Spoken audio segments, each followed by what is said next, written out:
really quick. Hello, everybody, and welcome to today's stream. Who are you waving at? What do you mean? They're over there. Yeah, I'm waving in general. Oh, just that. Hi, Clive. Hi. Hi, Clive. He turns around. Is that? Clive turns around. Hello, Peter. Anyway, we're playing more Final Fantasy XVI, The Rising Tide today. So let's play the video game. Torgal is barking over there. Oh, I should put my headphones in. You probably should. These are really good. Just not my keys. I'm going home. What do you want, boy? What's up? Alright. Oh my god, no. The Tonbussy. God, it's getting really bad when, like, it doesn't feel like it's been a week since our last FF16 stream. Yeah, right. Feels like it's just kind of been, like, a couple days. What the hell did I just... What? I don't know, what did you do? What you doing? I think I unplugged this. And did you plug it back into the dongle? I held the dongle so close to the wire that I just plugged it back into the dongle. It's really funny.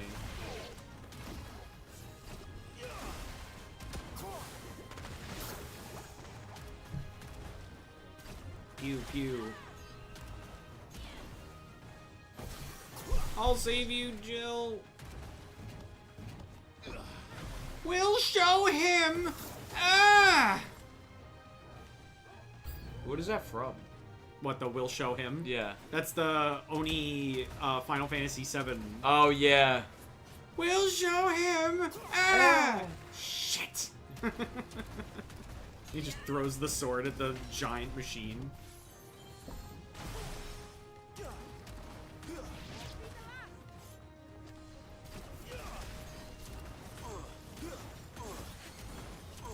No! It's not your turn yet.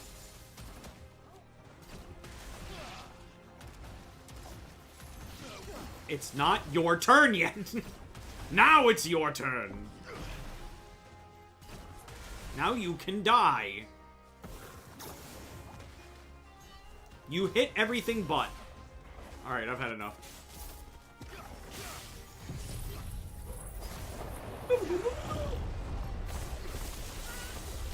Bye. It's really funny. I was thinking when you were doing the retro achievement as Sonic 3 stream earlier, I was like, I could probably do a retro achievement game, and I went, I think it's just Sonic. I don't think there's that many games that I could do retro achievements for, because I didn't play that many retro games that don't, like, retroactively have achievements now. Well, a lot of them do. Oh, you mean like they went in later and gave them achievements? Well, right, exactly. That's what I mean. I mean, technically, Sonic 2 does too from the Steam version. Yeah, but I mean, like, and also Origins. I mean, like, the earliest game that I could do that is like I'm really good at and could theoretically, that isn't Sonic. Yeah. And could theoretically get achievements for is like Kingdom Hearts, which has had achievements since like PS3. Yeah. But you could do it on the original PS2 version. I don't want to do that. That's awful. That's a dog shit way to play. I highly do not recommend. Oh, hello. Who are you? Who's this? Whoa. You look fancy. Are you a fancy Tomberry? Big knife. Oh, no. Big sword. Oh. That's a big Tomberry. It's Master the Master Tomberry. More than welcome to us. Oh! Oh!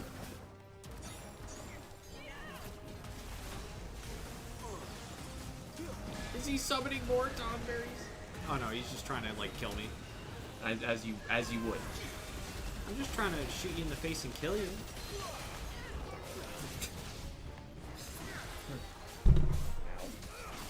Why would you do such a thing?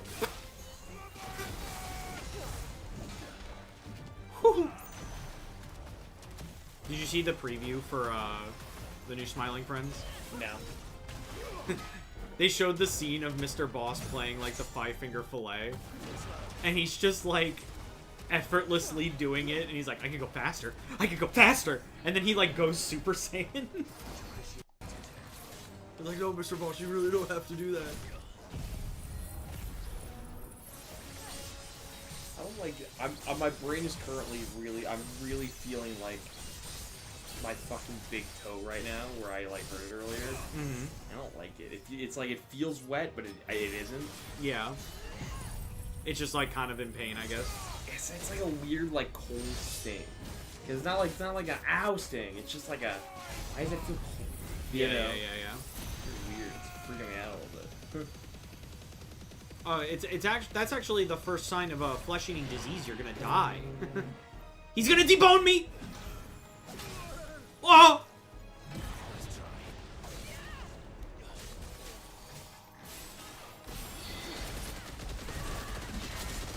Ow.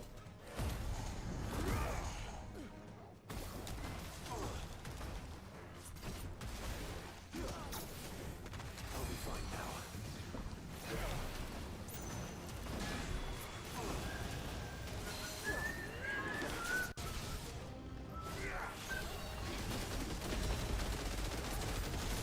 Pew pew, motherfucker.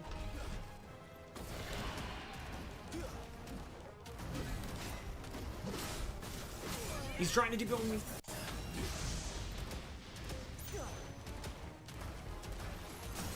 Go down.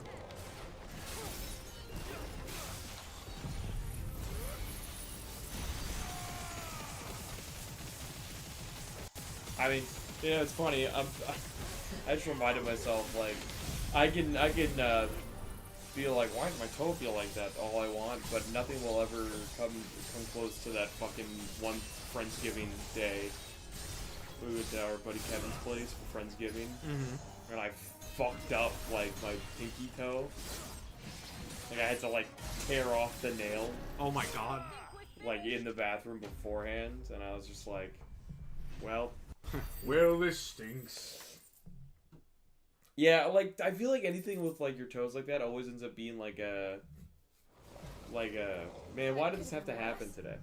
Yeah. You know? Like, come on. It's like it's not the worst thing in the world. It's just like annoying enough that you're like, man, why today? Yeah. Why now? Why is this going to be like the next like handful of days basically? Where I like walked the wrong way and I'm like, Yeah. Well, there was one time that I was walking around her house, and you know they have that gate to prevent the dogs from like going in the back. And I went. It used to be one that you like step over, and I misjudged like the stepping over threshold. Oh yeah. And I ended up slamming my foot into it so hard, I'm pretty sure I did actually break my toe. Ooh. But like obviously nothing you can really do about that. Yeah. Yeah, you can cut it off, I guess. It was, you know, just like my like. Are there names for the toes other than the big toe? There probably are like official. Like, is there like the pointer toe? I don't know about that. The ring toe? Yeah, I guess you're right. This little piggy. This little piggy. The one that this went to little the piggy, the one that went to the market. And this little piggy. Yeah. The one that went to the market. The one that went wee all the way home. No, that would be different. But you say this little piggy with the market, this little piggy. So there's this little piggy, this little piggy, this little piggy, and this little piggy. And Carl shoes. How do I differentiate the piggies? Curry. That's something we have to normalize. When you're starting to like if you're like into feet and you're like, ooh, look at them little piggies. No, we don't have to normalize Yeah, let's that. normalize that. We don't have to do that at all. Let's normalize something for a fetish that I don't even fucking have. Says you. It hurts. It's insane having a fucking shotgun blast. I wish I had this the whole game. I wish I had this for Ultimate. That's why New Game Plus is so fun. Because you get to do this for every boss in the game. It's so fun, dude. I mean, you can have it for your own New Game Plus run whenever if you never decide to do one. I didn't have this for my New Game Plus run. Yeah, because the DLC I wasn't did out it like yet. right after, yeah. What am I doing? I'm looking at its paint, apparently.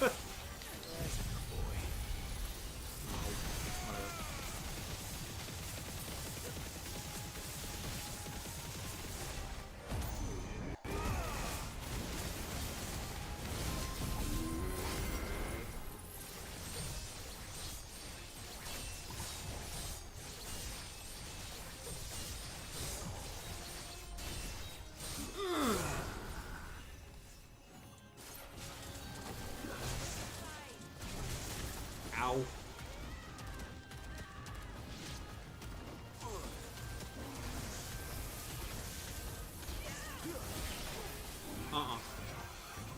So we gotta do Sega bass fishing? Yeah, we gotta do Sega bass fishing. When was that decided? Tuesday. Okay. Like someone just said, I want Sega bass fishing? Everyone in the chat was saying like, oh, I would love to do a Sega bass fishing stream. Brought on because I got to the fishing mini game in Chrono Gear. Okay. And I was doing that until I literally got every fish that you can get. Gotcha. So then I was like, okay, super chat goal. If we meet the super chat goal, then we'll do Sega bass fishing next week. If not, then we'll just do it sometime in the future. Yeah. And then someone paid the $5 to have it happen, so now we have to $5? do it next week. Yeah, it was just $5. Alright. Like, we get super chats, come on. I was like, you could probably kind of angled. Like an angler, like, you can angle that differently. Is that going to be the brand of comedy that we're going to have for this Probably. Sega bass fishing? Sega bass fishing. I'll bring the bucket hat. We can wear the dog water bucket hat! Wear the dog water Oh my god! What if we became speedrunners of Sega bass Oh, fishing? don't Did that say at it. dog We water? have the controller. We do. Well, Like- that was the other stipulation, is that we have to use the Well, fishing yeah, rod. well, I wouldn't want to do it any other way. Like, what? Yeah, we finally played the game that it was meant for, and you go, I don't wanna. No, this is for Sonic Shuffle. Like, why in the world? It's a stipulation. Yeah, no. No, Yeah. no shit. Really? We're gonna 100% Sega bass That's fishing. a fucking... Can you? Is that a 100%able I guess you game? could get all the fish. Does it? I don't know if it keeps track. I'm sure there's some type of track in the game. There's gotta be. Once did. I don't know. I haven't played Sega bass fishing since I was little. I mean, it is like an arcade type game, though. That's what I'm saying. Like, maybe it's more about points. But it is on console. So some of the arcade games on console are different. True. You know what I mean? Like Crazy Taxi on console has like a different, like, you know, more continual setup than on the arcade. Yeah. It might be the same for bass fishing.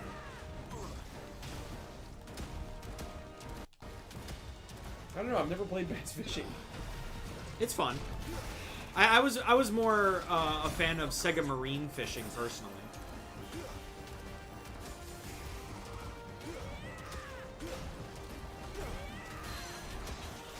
It's gonna be really hard for me to not be like. I'm assuming the fishing controller is just buttons to get the thing started and then the reel to reel it in. I'm assuming it's not motion based in fucking Dreamcast era. Is it? Wow. Yes, the fishing rod controller has motion control. That's cool. It is really cool. I didn't actually. realize that they had that built Dude, in. Dreamcast was fucking wild. I owned one, but I used it to like its like minimum potential with the VMUs. Yeah. Man, I remember going to the post office as a kid and picking up like a cheap VMU. Oh That yeah. my brothers got. Yeah. It was like a translucent green Mm-hmm. VMU that had like cheats built in. Basically like a fucking action replay.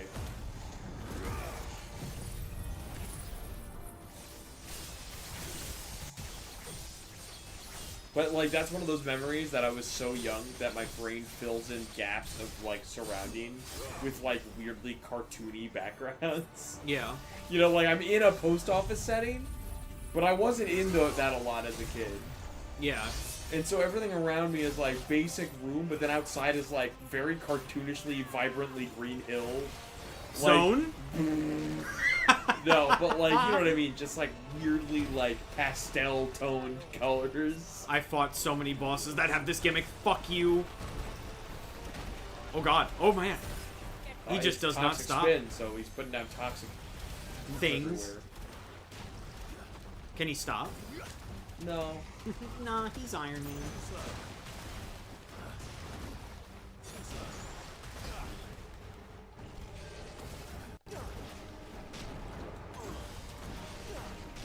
Can I clean it up with flood? Double your output. Put a judgment bolt down. Whoa, whoa, whoa, whoa! E-I-E-I-E-I-E-I-O! Closer to him. I don't think this is a good time for it.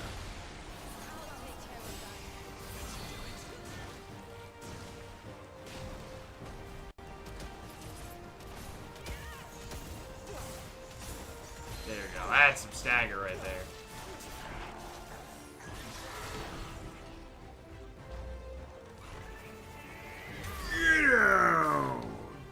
Oh, I just fucking... Alright, whatever. Uh-oh.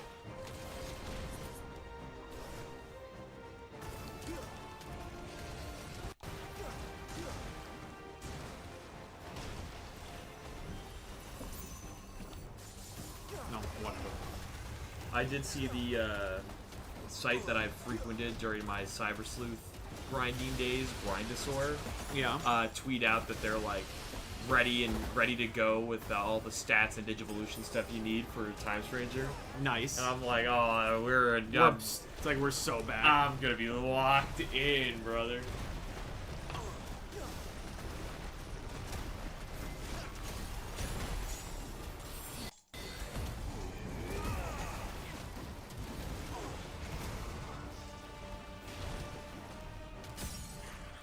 Don't stand in his calm. I like to stand in the calm. I like to stand in the calm.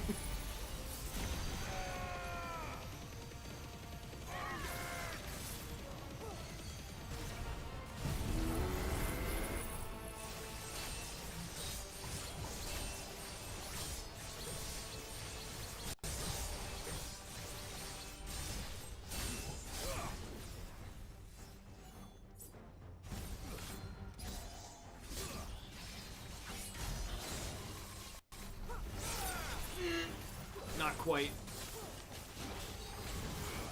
Oh, come on. He can just die, please. Just die. Just fucking die. Just fucking die already.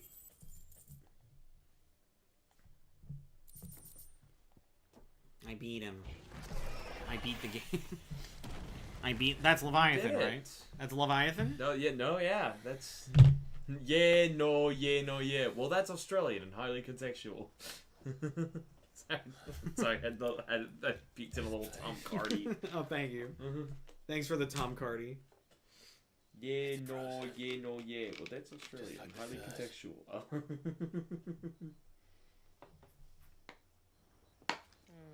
Have I showed you that song from him? Nope. Fucking read between the lines. No. Ah, it's really. I will watch it after this stream. I want you right now. Okay. Yeah, copyright. Copyright strike. Like we don't get that enough from Steve's songs. I did actually end up getting one yesterday. Yeah? Yeah, we got a claim. For one of Steve's songs, which is crazy. What was the claim? I always get this one. I don't know what particular song it is because I never listen to see what it is. I just trim it. Because it's usually in the intro. Well, what does it say that it thinks it is? It says it's like it's like Run by the Rails or some shit, and I'm like, I don't even know it. Like sometimes I'll look it up and I'm like, I don't even know what it's trying to tell me it is. So funny. Before we cross the threshold, I'd like to know a little more about how these magics work. I assume we'll be safe from their influence. You're going to won't die. grind to a halt, if that's what you mean. The spell only affects the things that were present at the moment it was cast. That's convenient. Dungeon time. Dungeon.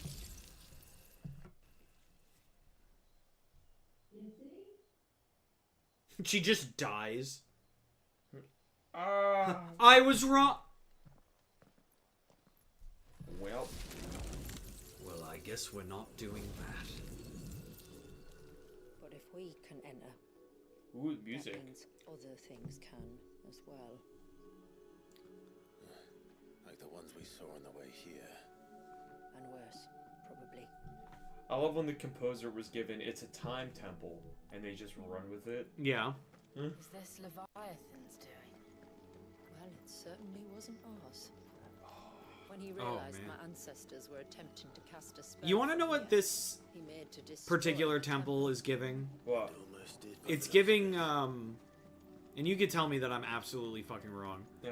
It's giving Nier Automata. No, I get it. For the bit that I've seen, because I've never played it. Yeah. I have to finish Nier Automata with Brandon. We're so close to what I assume is the end. Because we're at the end of the second playthrough, basically. Well, now that Cyberssleuth's back in the hole, Bring back Nier Automata. Probably right after Expedition. I was gonna do it after this, but Brandon needs a little bit of leave because he's training. Gotcha. Listen, that's fine, because, like, once we finish... I do, at some point, would like to go back down to, like, one thing in the week. Yeah. So that I can finish a bunch of other things that have been Kind on of the backlog. Yeah. Because it's hard. It's hard when, like, you know, we work, like, basically 9 to 5s. Yeah. Essentially. And, like, then we get off work, and, like, in days that... Like, for you, you stream, like, 2 things in a row. Yeah. But that is your docket.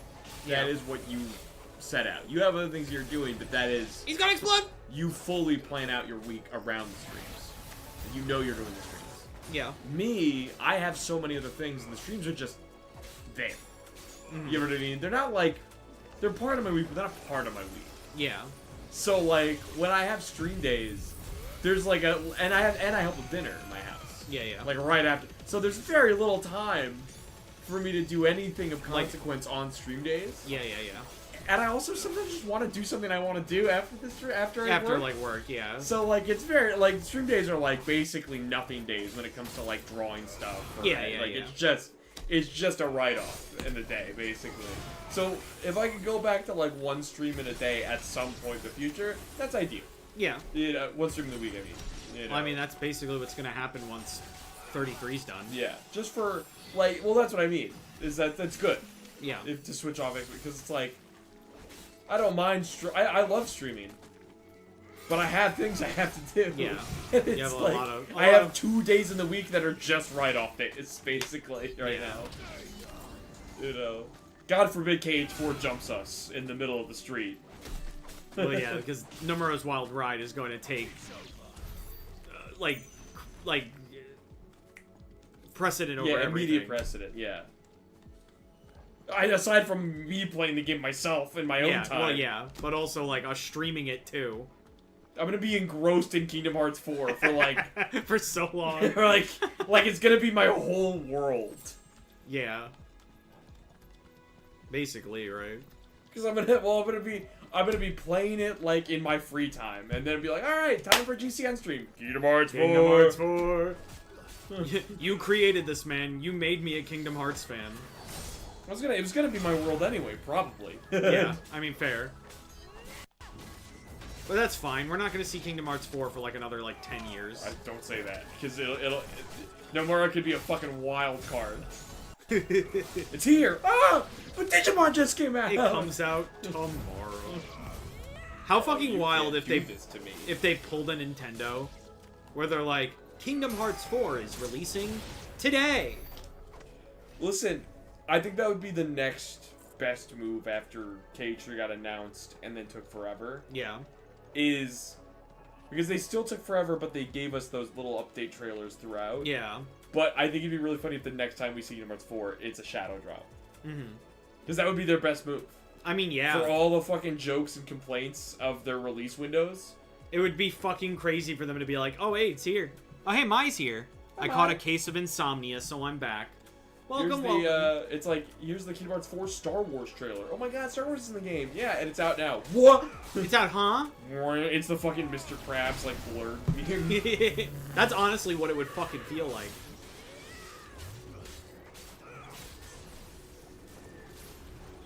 Do you know fucking all the fucking gaming servers will crash? Fucking PlayStation Store, Nintendo, probably, Steam.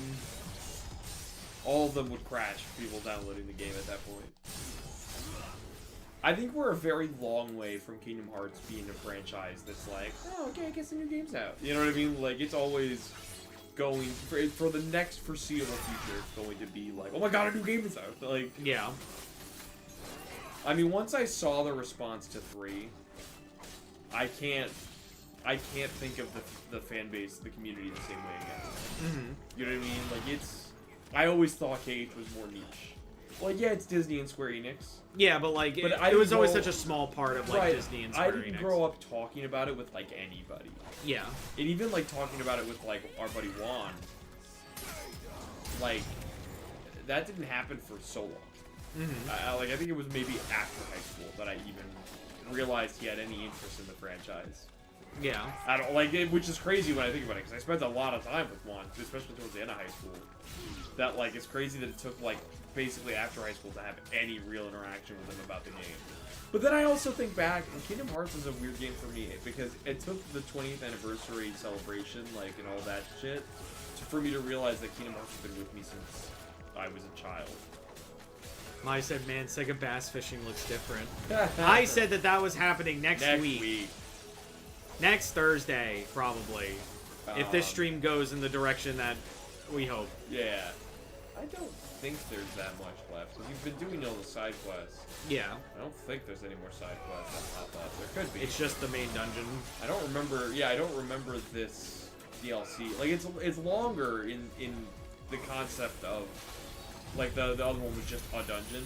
Yeah. Whereas this one has like a story. A different hub, a whole story, side quests, yeah. You know.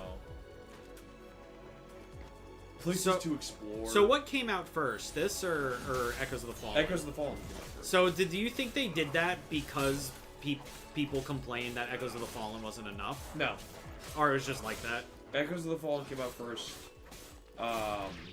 like, a year before. Imagine what this place must have been like before the attack. Rising Tides. Okay. It was always the first DLC, and they did that. Well, no, I mean, like, do you think they added so much to Rising Tide? Oh no! Because of some sort of backlash. I fully believe Rising Tides was in development at the same time as the main game. Okay. And was in development through the development of Echoes of the Fallen. You missed my emoji that indicated I was joking. No, I thought you were serious. I thought you actually thought that this was Sega Bass Fishing. You know, I think Rising Tides was the DLC that they were working on, and Echoes of the Fallen was just an extra boss. You know what I mean? It's just the Omega fight at the end is the fucking focus. Yeah. Whereas like this is like, oh, it's a whole other fucking icon. This was like Omega was hinted at. And because if you go up to the door, it's like, oh, well, it's just what was following this door, whatever, you know? But that's all it was. Yeah. It was just what's behind this door, you know? And we've heard about the Fallen throughout the game, whatever. But this was, there is another icon in the tapestry of the icons that we know nothing about, you know? And we see the fucking waves in the distance, like, in the game. So, like, this was the DLC. Echoes of the Fallen was just like an extra. A bonus, you know? Just to hold us over for Rising Tide, is basically what it was. Buy them time to make it. That's why I am so happy that the year we went to PAX East was the year that they showed that they had a panel for it. Because I don't do panels. Yeah. Conventions. And I love this game enough that I saw that they had a panel at PAX East about this DLC, and I went, gotta do that. And I'm glad I got in, because it was for like the first panel I think I've really ever done. They had us corralled into another room, and then slowly moved the line into the hall. Yeah. And I'm just glad that there was enough space. Like, I'm glad that I didn't end up being like, fuck, because the line was getting real long. But I was like, waiting, I was like, oh man. Ow. But, yeah, it was good. It was a fun panel. They asked, there was some funny bits in there. They did Q&A with Yoshi P, and they asked him, I think they asked him, like, Tifa or Aerith. Yeah, that's funny. That's cute. Like, they had some fun with it. Yeah, it was a fun panel.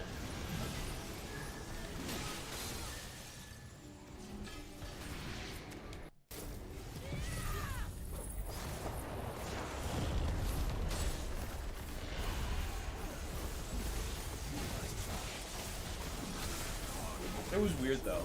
It was weird to be in a panel without anybody that I knew next to me. Just to be by myself with this panel, and I'm just like really hyped for the content of the panel, but I have no one around me to like enjoy it with, like freak out with. Really. Yeah. Like there's a little bit of that energy, but it's different, you know. Because like when they revealed the Tomberries, I could have been like, oh my god, the fucking Tomberries, but I didn't know anybody next to me to make an inside bit about Tomberries. Yeah. So it was just I just had to sit there going.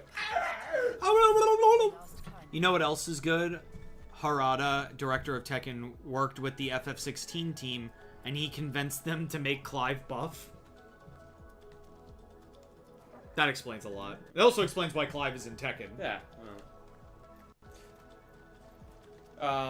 Oh, but what I was saying way back was like with Kingdom Hearts, it's crazy to me. It hit me like a fucking freight train during the 20th anniversary stuff for KH that like Kingdom Hearts has been with me for 20 years because I was always the Sonic guy. Yeah. I was always. But it's like Sonic. you kind of realize it's like no, I think I'm the Kingdom Hearts guy. Kingdom Hearts was like in the background. Was always there, Humpty Dumpty style. Yeah. And like in a big way too. It's just as I thought. Jill, does this ether not feel somehow Familiar, yes. I sensed it the moment Clive is you annoying to arrived, fight in though I Tekken, but wasn't he's sure also until buffer now. in Tekken, like, what? Well, Tekken, Clive, like, they also gave Clive, like, a lot of, like, Clive, because he has icon powers that in this game make him, The witch. is your chair good? I do. Yeah. I feel like it's, like, really leaned back more than it should be. Well, yeah, because I have it... Much more. Oh, okay. I was worried it was just about to fucking... No. A dominant who once No, it's that thing that happened that one time where I, like, went to lean back and I was like... in both me and Clive. But I did it on purpose this That time. would be a crazy way for us to have to suddenly end the stream because you fall backwards in your chair with already fucked up spine. Yeah, my spine breaks. I'm paralyzed now. would have the power to freeze time. We're gonna finish the game. Other than Shiva herself. Yes!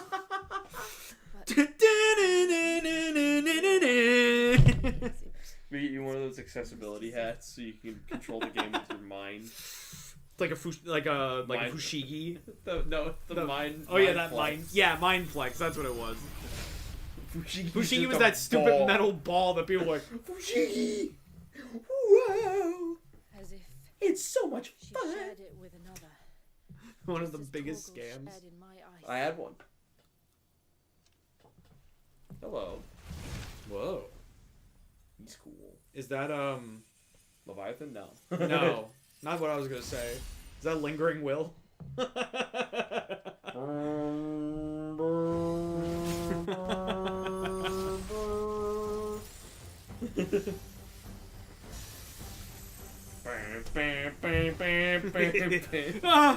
They got fucking shit my pants. They put Lingering Will in this game. How many times do I have to beat you? How many times do I have to teach you this lesson, old man? Didn't I thought just fight a boss? Sephiroth was enough.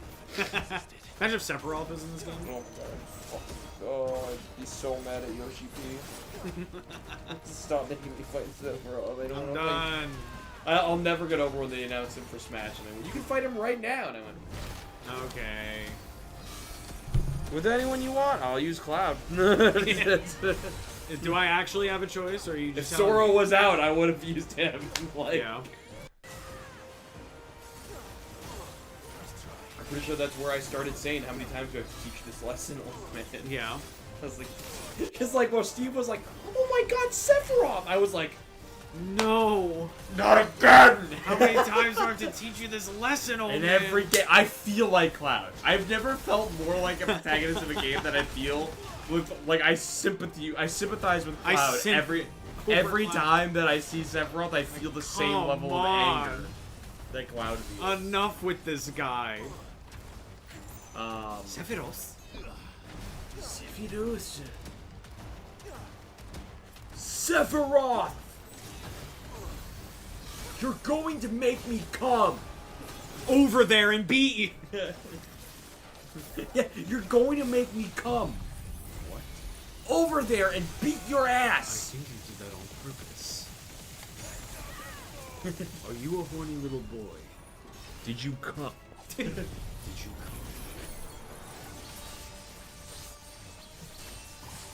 Did you clown? Come. Like Liquid Snake, they don't know when to quit. So true. He'll get that soon. Well, during Kojima's Wild Ride soon, I promise. Probably after Sega Bass. Sephiroth appears in that, I'm gonna kill him. Whoa! Whoa!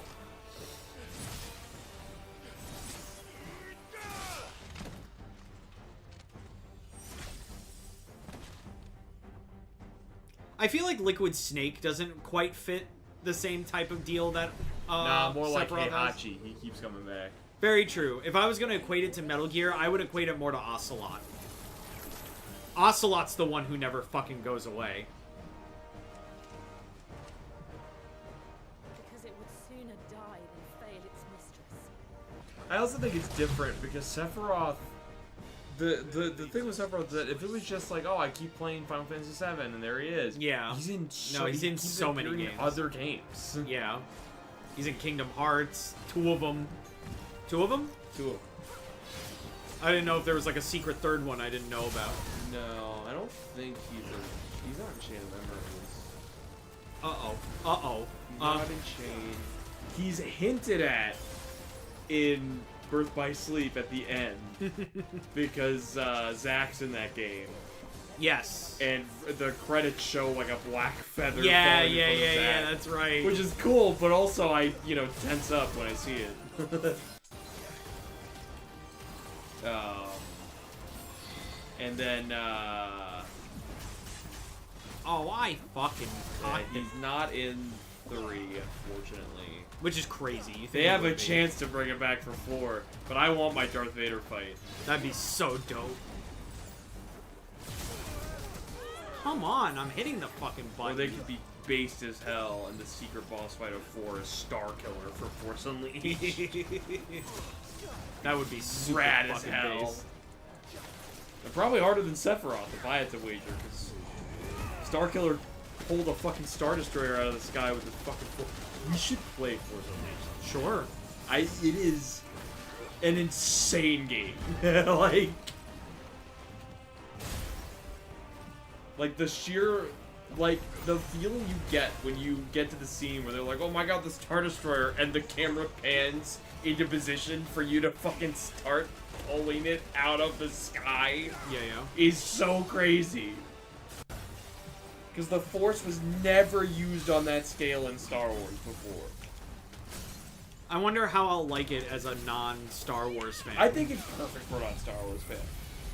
Because it's completely not canon. Yeah, that I know. And it's literally just, how can we get batshit insane?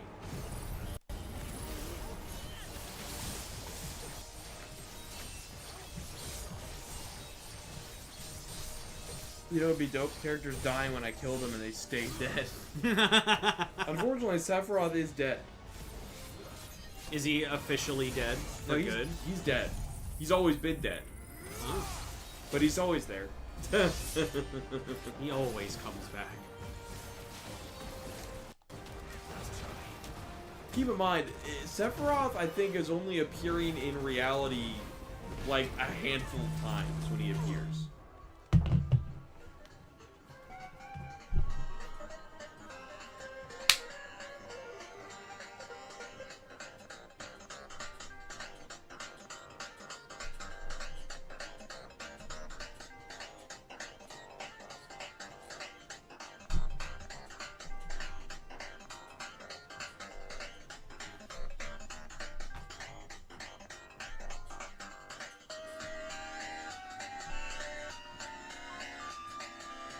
It's 9:30. Like, it's 9:30, man. Shaggy? Yeah. When did you come on stream? Like, I came in to talk about my favorite game, Final Fantasy VII. I hate that Sephiroth guy.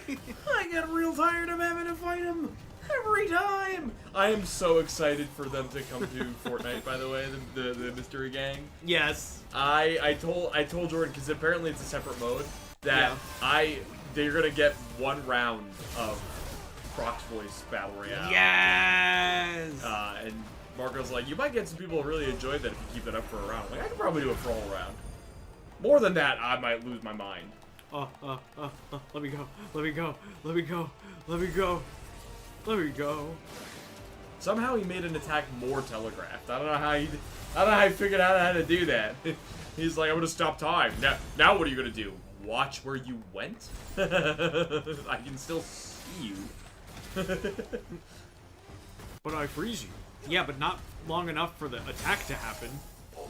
Yeah, like he freezes you, moves into position, and then I failed. You gotta dodge, dude. I couldn't do anything. I was frozen. But you missed the last dodge before that, and he got you. He locked you up. You can't fucking miss the dodge. You know what he fucking did to me? He literally went, it's no use. Do I have to, okay. It's no use! Take this!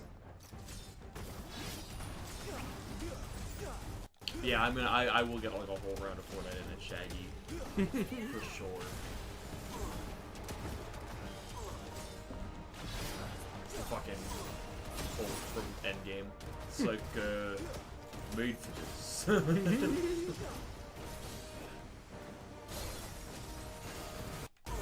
You know, there might be some people that try to, you know, fuck with me. Yeah. But, you know, I'm not hired by WB, so I'll say what I want. I'll start saying slurs. It's alright. Yeah, you can't say your word. I'm like, sure, man. It's like a 6 season desist. Which one should I say? Like, which one do I say? Nimrod? Noob? Nincompoop? Oh, I know. Whoa! Whoa! Ruh-roh, Raggy. Rat's racist. I love dropping the voice but keeping the R's. Rat's racist. Rat's racist. Holy shit. Holy shit. Hey, Shaggy, what do you think of AI? Oh, dude, if you can recreate it with robots, why don't you just do it yourself? It's not that hard. You know, I went to cyberspace once. I didn't like it. Me and Scoop met some weird stuff that we met a clone of ourselves, except I was wearing red. Can you imagine that, man? Me wearing red. Red?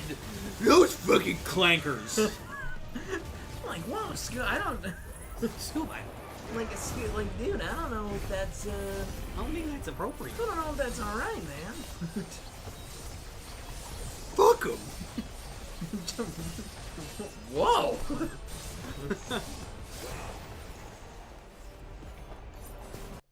I wish I could do a Matthew Lillard, like, bass impression. Yeah. This would be really good to come out of Shaggy into a Matthew Lillard voice and go back into Shaggy. I hate my life. But just like with everyone else, Matthew Lillard, like I always say, like, there are some voice impressions that they have something very distinct about them that is really easy to lock in an impression on. Yeah. And then there are ones that are just kind of a guy's voice. It's just like very different. The natural tone of their voice is just a different voice. And therefore it's harder for me to do because I don't have that voice. You know. John Goodman's one. Yeah. John Goodman just has a different a voice. You know what I mean? It's not distinct. It's not distinct. Like, I know when I hear John Goodman, but there's nothing like, I can't figure out what to fold in my vocal range to get to John Goodman. I just cannot figure out this fucking... It's like, I know to talk like Ray Romano, I throw I go real nasal back here, like, oh, Deborah. And they throw in a little bit of a Long Island accent, you know. You know, when we were filming Everybody Loves Raymond, you know, it was a little different. What's funny is, Raymond is, like, really close to John C. Reilly, and I still can't... Like, differentiate them. I still can't get to John C. Reilly. Like, I've seen a video of a guy going through voices, like, by changing stuff slightly. Yeah. And I cannot get from Ray to John, even though it's like I do Ray right here, and John C. Reilly should John be like, C. Reilly's like, no, that's Kermit. That's Kermit, right? It's very, Wow. it's very specific. John C. Reilly should be like right around here, like, you know, oh, like, kid, I need to get that medal, kid. I'm trying to be a hero. Like, it's very hard. It's so close, but it's just not quite there. Yeah.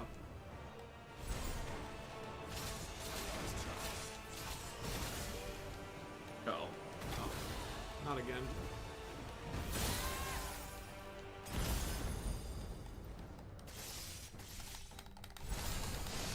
There you go. That time it gave me the chance to do so. Well, when you're in the air getting hit, you can't. Yeah. That's why you have to dodge the one before it.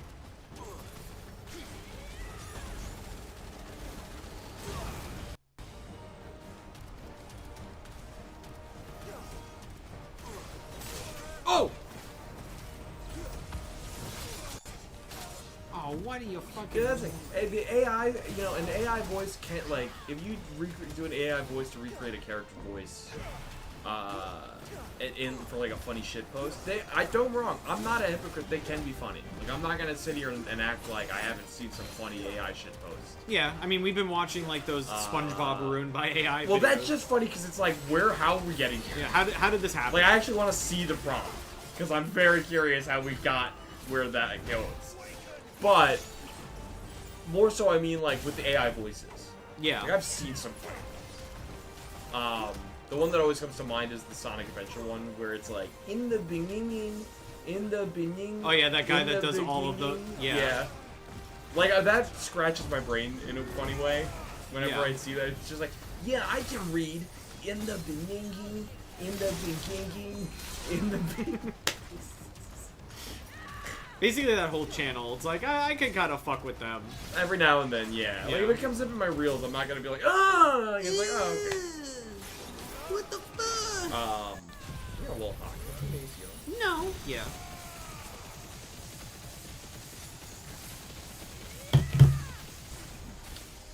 But, yeah, like, so, but, like, at the same time, like, who gave Clive a gun? A baby. I hate how accurate that is.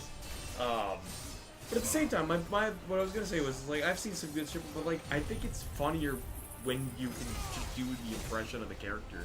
Yeah. It's more impressive, too. Like, it's like, AI Mickey's funny, but it's... DM. It's a DM. It's much funnier to do a funny shitpost when you can just do the voice. Yeah. Now, granted, it might ruin my chances of becoming official Mickey Mouse somewhere in my future. Did you think that was going to be a thing? I like to dream. I like to dream, you know. I'm a dreamer. I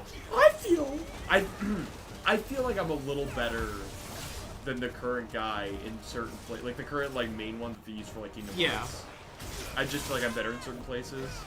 Like, I can do the lower octave of Mickey without my voice snapping. For one thing. Ow, it hurts. And, like, listen. Ow, it hurts again. I'm not trying to be a dick to voice actors. But, like, except for the current Kermit voice. I'll be a dick to him. Yeah, he sucks. He's not good. Anything made by a human will always be more impressive than anything an AI can spit out, and that's fact. That's always how I've seen it. Yeah. Because, like, it's always that reaction, right? And even this, I feel like this is even the reaction of people who get tricked by AI more often. Yeah. AKA the older people. Sure. Where they're like, oh my god, look at this. This is so cool. And then you point out, that's AI. And then they go, oh. Yeah. And then it's not impressive anymore. Not. It loses its charm, you know. Because it's like, oh, this was just made by typing something and also, in. there's a fun technique in getting an impression down, even of like cartoon characters, because like, first of all, I'm still working on my Sora and Roxas, Yeah. like, and trying to beef that up before we do anything further with Kingdom Hearts stuff, with voice acting. Because, you know, Did you ever stop to wonder what I feel like I've listened to Jesse McCartney's voice enough that I can get it's in my vocal range too. There's no reason I can't get a better Jesse McCartney impression in. You just gotta have your inner chipmunk. Yeah, apparently. As we went into our deep dive yesterday. You guys singing Iggy Mickey covers reminds me. I found a guy in TikTok this morning who covers pop songs but sings them like Johnny Cash did with Hurt by 9 Inch Nails. Holy crap, old man and a guitar. That's awesome. Johnny Cash covers of like old songs sounds heavenly. You'll have to send that to me. So gruff voice, almost spoken, not sung, but full of a lot of emotion, like a grandpa singing you a lullaby. I hurt myself today. Oh my god, we're all doing it together. We'll just chill and... The women are... The women are winning. The women are winning. It's like that one shot Avengers Endgame that everyone loves. Which one? Of just the women characters. Yes. The women. Everybody loves that shot. I'm sure they totally thought that shot was going to be appreciated. Don't get me wrong. The women love it. The men are gooning. I'm not against it, but I get... It feels forced. Yeah. It's too much. It feels like, and here's the women! Yeah, it just feels way too much. Because they do the Why whole are they all on one side? Why are Why they segregated? Oh. Oh. Ultima? We haven't killed him yet. No. Because it's before we do that. Well, yeah, because Clive's still alive. What do you mean he lives? I don't We know don't about... see him die. What do you... Yeah, we'll go by we'll go by One Piece rules. We'll go by One Piece rules where, like, if we don't see them die, they're not dead. I fucking just fucked up a muscle in my neck earlier, dude. I can feel it. You know when you fucking immediately feel it? Yeah. Where you, like, do something, you hear it, you feel it pop, and you're like, well, that's gonna be annoying for the next couple days. Oh, are we playing Elden Ring? Oh! Guess who's up?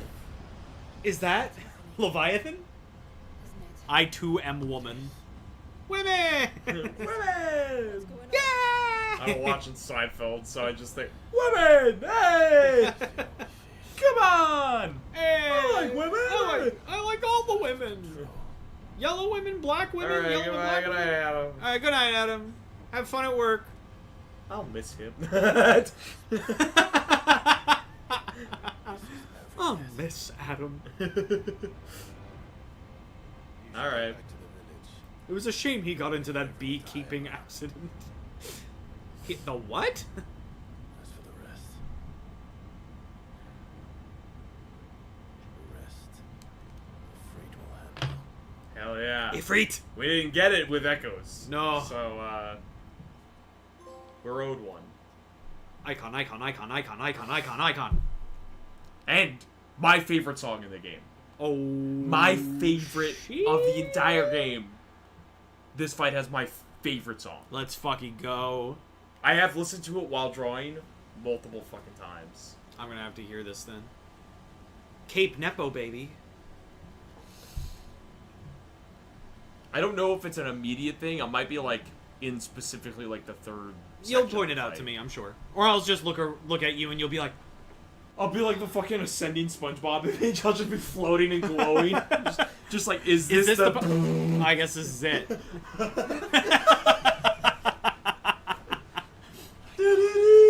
Oh, is like, this the part of the... Oh, I guess this is it. The camera on you is normal, but I do the fucking shitty crossfade into it. Oh man, if live editing was a thing. Is this DLC an alternate timeline or a side quest in the main? Side quest from the main. Yeah. So it takes place before you go to do the final boss.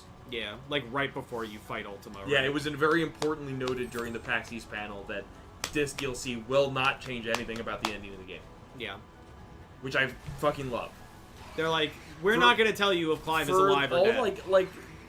For all the years of like, and like 15, 15 didn't have a sequel, Yeah. but It had a bunch of DLCs, though, didn't it? yeah, but there was also like so much shit surrounding 15. Yeah. Like they had to basically use the DLCs to fix the ending. Gotcha. Like it just felt it was like a constant like fixer upper. Yeah. Throughout its time, right? So and before that was 14, which is an MMO, Yeah. and 13, which had multiple sequels, right? Yeah. And it's like it just feels nice to have a game that is we're done. Yeah, that's it. Like this is Final Fantasy 16 done and done. It had its DLC. The DLC changed nothing about the ending, so once you beat the game, you already know what happens. This is just so you get more. Is all the DLC is. And that's all DLC should be. Sometimes, you know what I mean? It doesn't always have to continue the game. Sometimes it's okay for the DLC to just be extra, just be bonus. I wish the ending was different, though. Nah. This is a Final Fantasy game. The endings can't be happy. But also, the ending, like, again, it's open. Yeah. Like, you could argue, like, no, of course he's dead. Like, there's no other thing. But you really, truly don't know. But there's no confirmation. You know, right at the end, Jill is smiling at the sunset. Yeah. Right? You can take that as she just knows things are going to get better now. Or you take it as maybe there's a sense. Yeah, maybe there's a sign that maybe he is still alive. Like, I'm not going to look at anybody and call them fucking stupid for thinking that Clive could still be alive. That, you know, and listen, there's a similar sort of thing with Expedition 33. Hey! We gotta go get some jawbreakers! There's a similar sort of thing with Expedition 33. Uh-huh. And we'll get to that. I'm sure. But it's another reason why, if you think this or you think this, no one is stupid or shitty or wrong. Yeah. Because of the way that the game is scripted is written. So, like, and I prefer endings like that. Like, part of me, yes, I want more closure, sure. But at the same time, it's nicer for an overall narrative to not have to, you know, I feel like if you had a more closing ending, you're gonna upset somebody. It also leaves it open, honestly, to like, maybe if you did want to do a sequel, you don't like fuck yourselves out of it, but if you don't want to do a sequel, well, it's just a nice ending. Right. But again, like... It's a thought-provoking ending. And it creates conversation, and it creates community. Yeah. Everyone walks away pretty okay. You know what I mean? Mm-hmm. No one, aside from people who are fucking dumb Neanderthals who don't understand their creative writing, walk away upset. Yeah. I really like that. The book makes people question whether it was just a novel or if it actually happened. Well, no, that's a stupid thing. The implication is not that it was fake the whole time. No, the implication is that someone wrote that book about it because the epilogue is meant to go, we're good. Yeah, everything's fine. Like Ultima was wrong. It wasn't inevitable. They did it. They survived. Yeah. But it survived long enough that none of it exists anymore. Yeah. Mm-hmm. But Clive didn't deserve the ending, and Sid didn't need to die. No, Sid needed to die. Sid absolutely needed to die. Sid needed to die to be a martyr and to be... You just didn't want Sid to die because you're sad about it. Yeah. Which you're supposed to be. Which you're rightfully sad about it. But...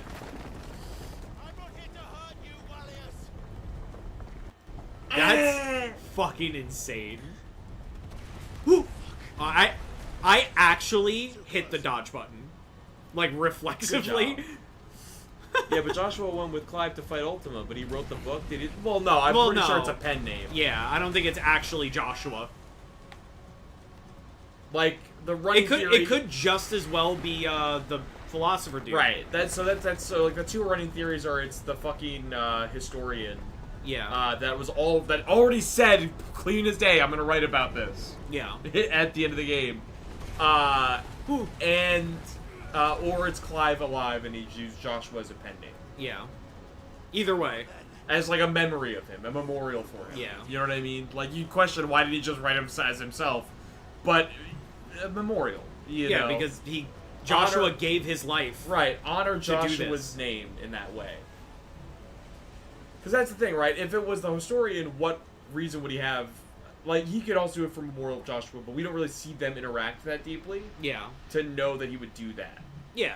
You know, but Jill was also alive. Yeah, so Jill could have asked. Jill could have did it too. Jill could have read it too. Yeah, Jill could have done it too. It could be anybody, but like the important part of that is that they did it.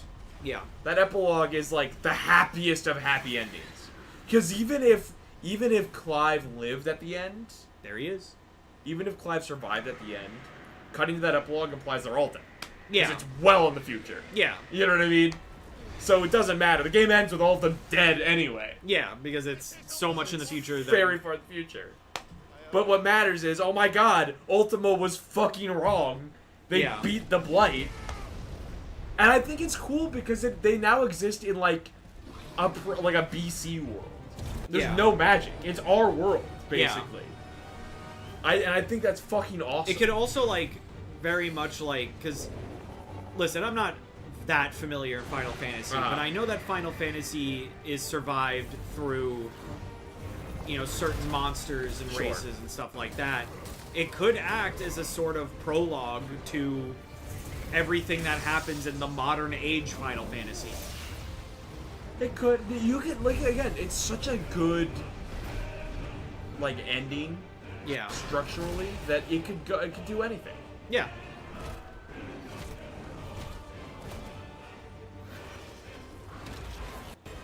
Yeah, Clive does take names to honor people. True, he took Sid. But I feel like Sid was a little bit put on him. Well, yeah, because Sid became more of a title. Sid became a title, and it was more of, I'm going to take on this name because the people need Sid. Yeah. And also because, like, when you're going around destroying mother crystals, probably easier to do it under, like, a Robin Hood-esque alias than... It's Clive Rosfield. Yeah. Of the old Rosfield family. Yeah. You're walking in as the fucking mercenary Sid or whatever. Like, it's a lot easier for people to swallow. And for people to follow behind. Because it's more of a fucking... like, character. Like, yeah, exactly. Because if you walked up and said, I'm Robin Hood... Yeah. You know, people are more likely to follow behind the idea of Robin Hood than the person.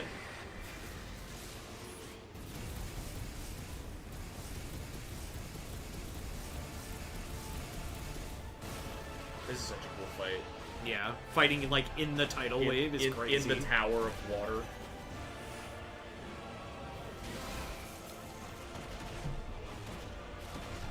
Physics-wise, I can't tell what's happening. Don't care. Like, I don't know if we're just continually going up, if we're going down. Side to side, loop to loop, and we pull them tight.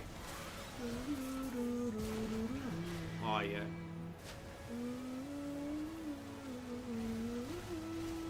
Yeah, it's probably the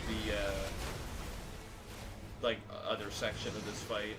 Yeah, this is just because this is the basic. Yeah, this is the basic every icon fight has that, where it starts with this, and then the second back half of the fight is the Bat Icons song.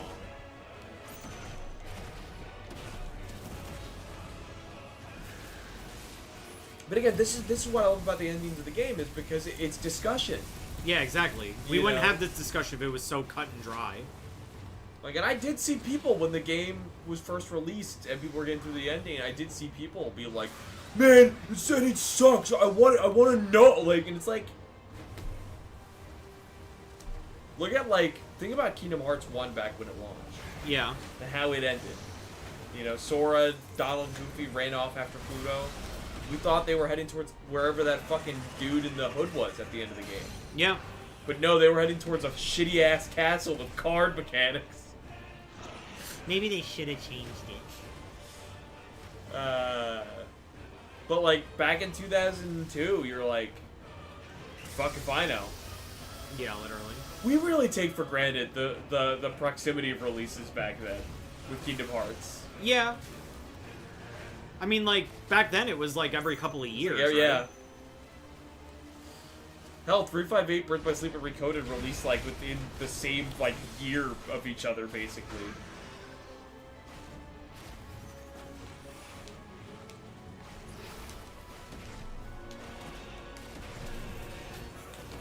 Not the first time fighting a tidal wave in a Final Fantasy, as I recall if I recall correctly, it was Opinion 15. I have not finished 15. I'm gonna be honest. I thought you would have. It was probably the first Final Fantasy game I was, like, really, like, on my own trying to. Yeah. Because I think my sister was playing it, and then she just couldn't. She just didn't want to. Yeah. and so I picked it up and I was playing it, but I was playing it before like the definitive edition existed. Yeah. And so it was rough in places. I had no idea how... I thought I was deeper in than I was, apparently. Because recently I was seeing more of the cutscenes that come later in the game where there's a time skip. Okay. And I was not... That time skip did not happen. And I said that, and they were like, oh, that's actually pretty early into the game. And I went, oh. Well, I was not far into the game. And whoops. So, joke's on me. The internet does take the mystery out of things. Well, a lot of... Well, the internet is also just really bad at media. Well, there's a lot of people that, you know... Yeah, like, I feel like what I get out of these RPGs is the creative writing and the thought-inducing plot threads. Yeah. And the discussion from them. Like, I wouldn't like Kingdom Hearts nearly as much if I wasn't able to talk about it as much. I guess I hit a wall. Just look at how much health I'm doing. Yeah, you definitely did. He's about to do a thing.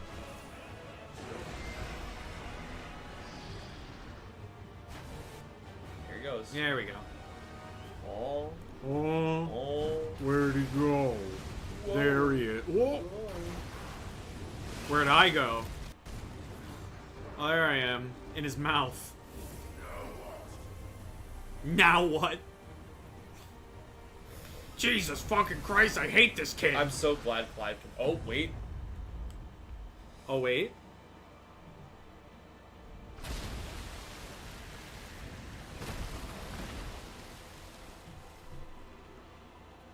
What is this? God of War storm. He took you to, like, his own area. His, like, own dimension. So it's not this song. Okay.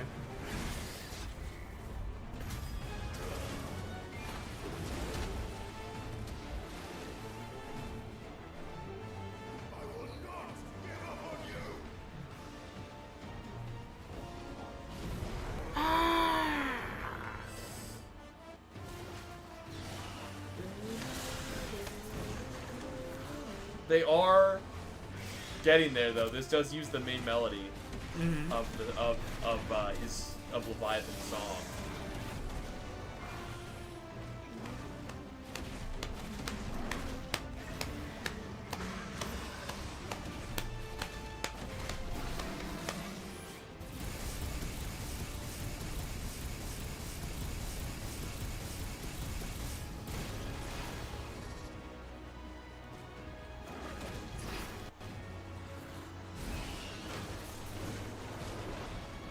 Oh, get out, get out. Clive, you gotta get out of there, man.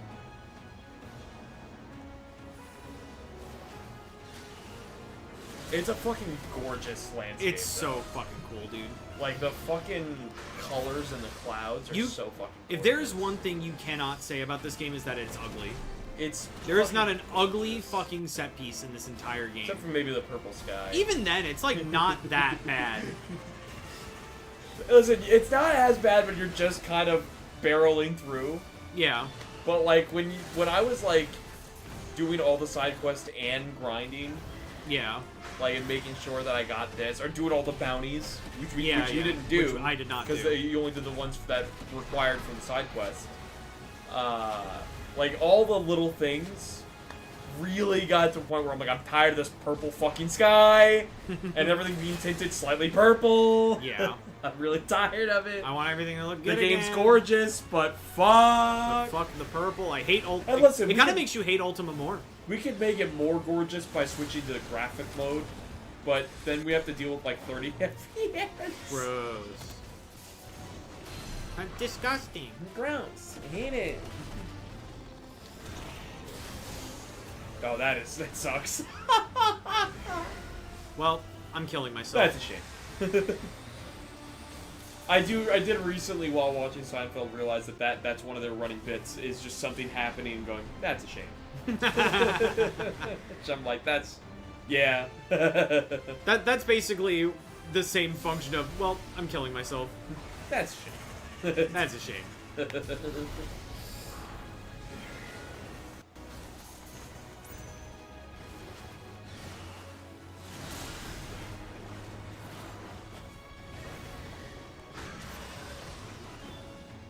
Can you stop doing things, please and thank you?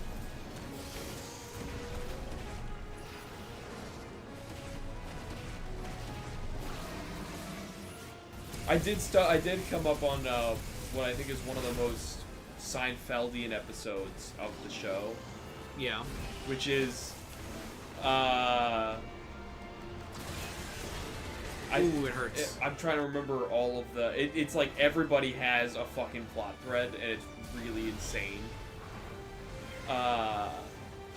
Like George is dating a convict.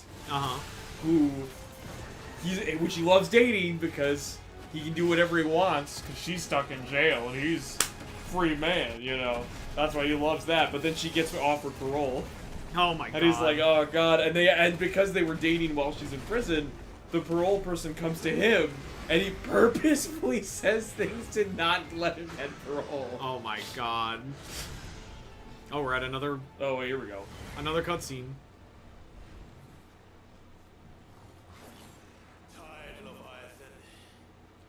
Yeah, I can use a nap. I don't want a nap. Alright, damage check. Get him. You gotta get him. I'm not even kidding you. This is a very hard damage check. You gotta go. I'm going. When I first did this, I think I was streaming it at the time. Yeah. And I fucked it up the first time. It is, and I was max level. Yeah. Like.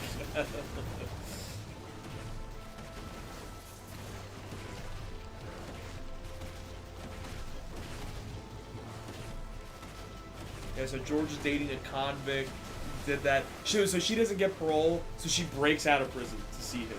Oh my god. So he's like, and he decided to pop over. Great. Elaine's dating a guy who isn't bald, but shaves his head for his swimming.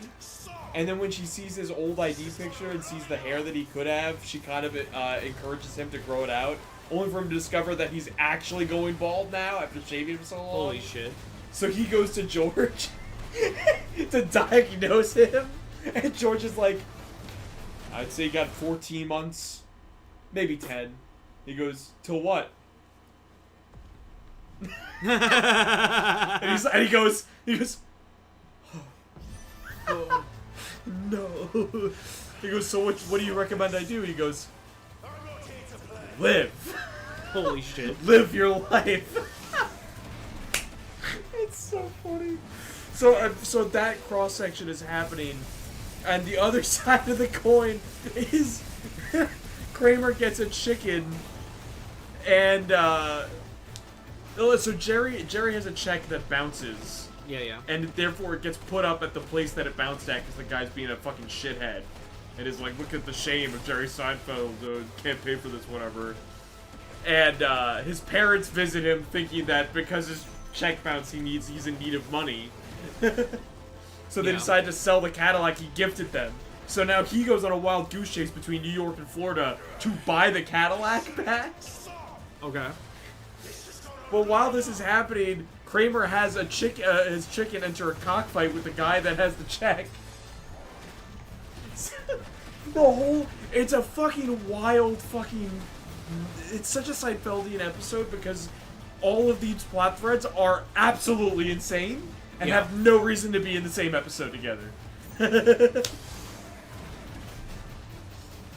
I fucking love it. It's you know you're getting a fucking pure Seinfeld episode when you have an A plot, B plot, C plot, and D plot, and they all somehow converge.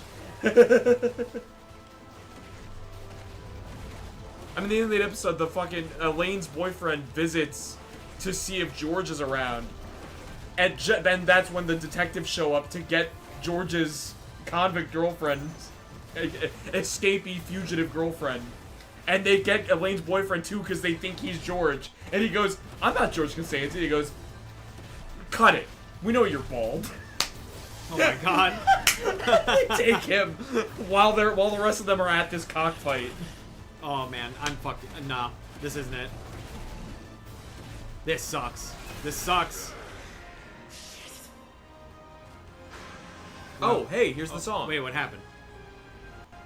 Oh, you just have to fight him from a half health thing. Oh. You're good. Okay. This is the song, by the way. Oh! No, you are fucked. Never mind. That's what it is. Goodbye.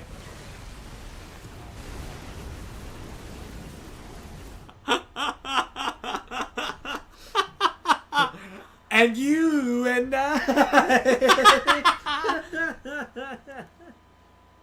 Who wrote these plots? Larry David Yeah. and Jerry Seinfeld at some point. But I think at that point, I think it's season 7. Actually, that might not even be Larry David. I think Larry David was also already done writing at season 7. So that was some fucking writer still in the writer's room. I think it's for the best. I was saying to myself, like, I feel like there's only so long you can write Seinfeld episodes that are original to themselves. Yeah. Like, Friends is different because they started doing little arcs. Yeah. And so, like, there's stuff to do with it. But, like, Seinfeld, every episode was, like, its own fucking... There's very few arcs that were really a thing in Seinfeld. Yeah. So every episode was its own thing. So, yeah, I feel like I get why they left. Because there's only so much I could fathom doing. But then Larry David went off to do Curb Your Enthusiasm, which, fantastic show. Oh, yes.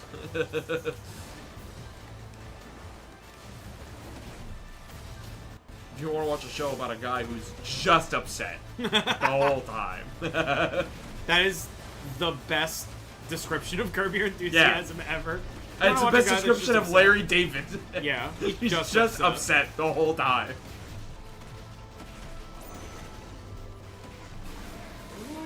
What are we doing here? What are you fucking doing here? Like you're at the ATM, but you're on the phone. Why are you on the phone at the ATM? Just get your shit and leave.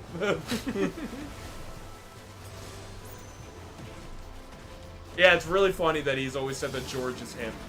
Yeah. And when he wrote Seinfeld, he wrote George as, like, him. Yeah. And you see it. You see If you watch early Seinfeld with George, it makes a lot of sense.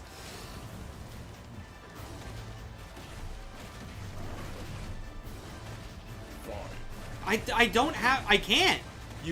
So, I'll tell you one thing you need to do more of. Yeah. You need to do more burst combos, where you throw in the triangle button into a mid combo. So you do a whole combo and you end at the triangle.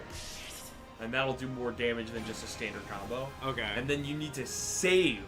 You need to try to pace out your attacks, your special attacks. Yeah. You need to try to pace them out a little bit more. So that if you get to that ending, yeah, and you need big damage, you can just have it. Yeah. Because right now, the pace you have is you end up getting to that end section where it's counting down, and I have nothing. You can't do anything quick enough. Yeah. It's going to be close. I just got an ad for Heartburn. That's me. It heard me. I'm the walking ad for Heartburn. I took Tums before this.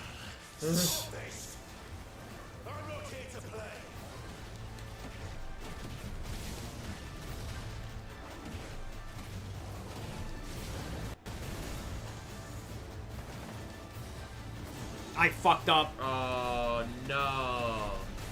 No. I love it, too, because we're like, if this goes the way that if this stream goes the way we want it to, you're at the boss. Yeah. Of the DLC. Yeah, but can I beat him? Yeah, that's what, well, we're definitely not going to do another stream. So true. You're going to beat him tonight. Yeah. I'm not going to do another stream where it's just the Leviathan fight. Yeah. No fucking shot. Especially because you're basically done after this. Is like the last phase of the fight.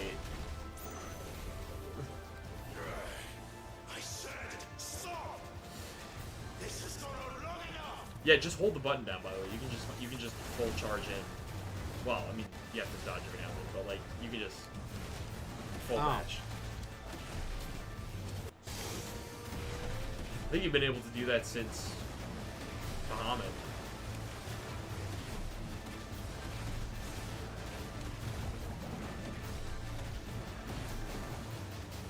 Mine says you can do it.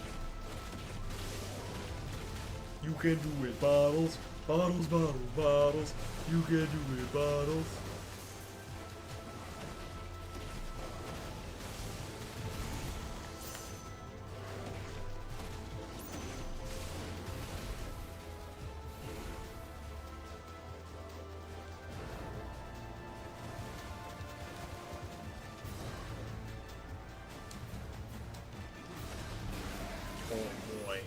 gonna be rough. Yeah, see, because this attack slows that timer down for you, which is why it's really good to fucking save it.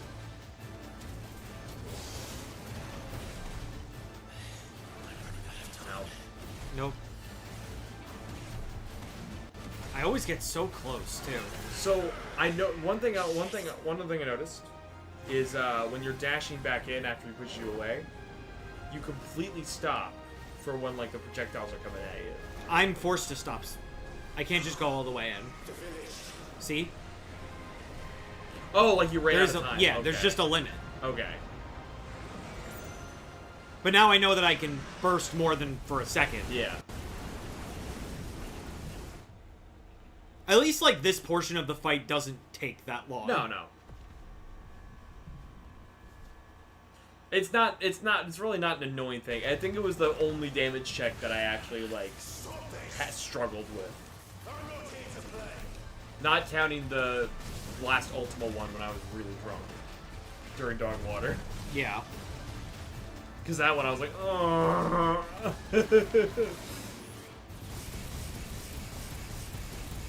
Yeah, you don't have to not use your abilities throughout. You do just have to really watch the pace. Alright, real quick. When I'm doing the fireball, is it better to get it in the red or the yellow? Red. Okay. Red, always red. Yeah. Yeah, because you get the full cinematic when it's in red. Yeah.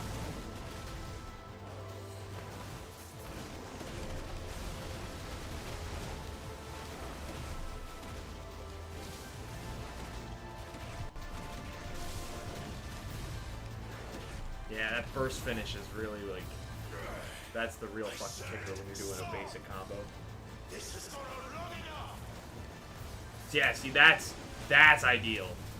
Move as much as you can with the dash, and only use the fucking dodge when you really need to. Because the unfortunate case is that the dodge is, like, very, like, it has end lag on the dodge. Oh, I should have saved that. That's alright. Just get the damage in. You're about to have the other one in. And if you're lucky, your pace is good. Just keep doing burst finishes.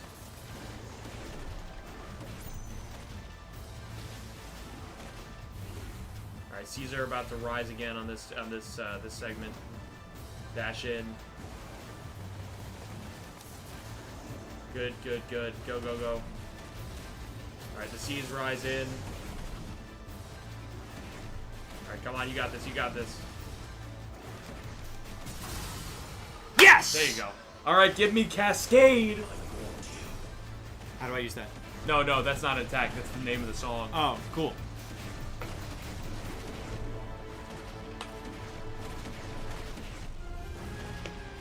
There it is. Ah, there it is.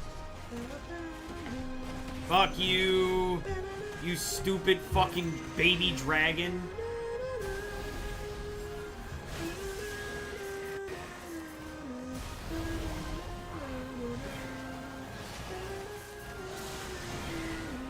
Ooh, that one hurt.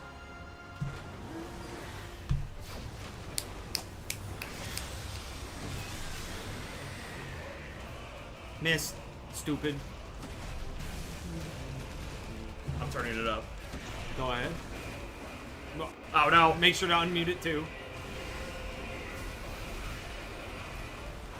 There we go. Oh god. Oh god. Oh god. Oh god. Yeah, when you turn the volume up, it fucking Yeah, it auto unmutes it. Yeah. It used to not do that. I don't know why it started doing that.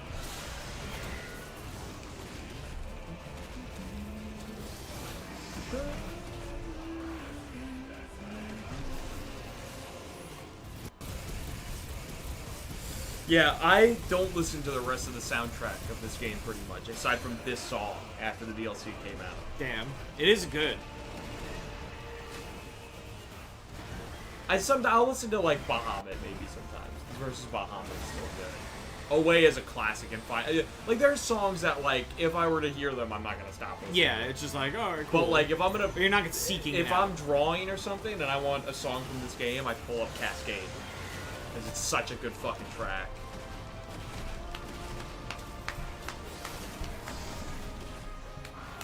Oh, yeah, is this section?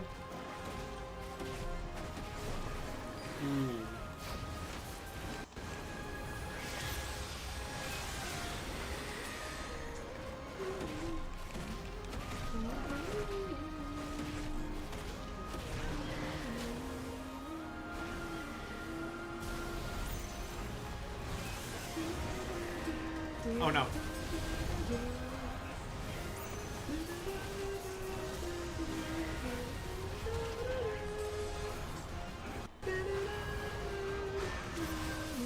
Jesus Christ. Give me a break. Yeah, I forgot that throughout this DLC they use the same melody and just like the village music around the field. And I was like, oh yeah.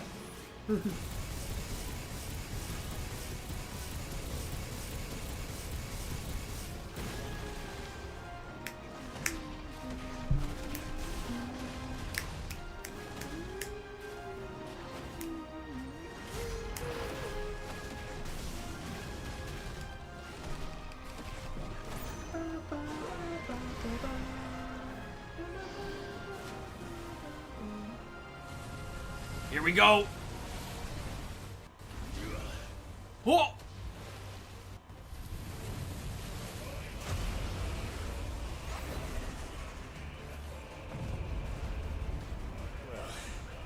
You're just full of surprises, aren't you?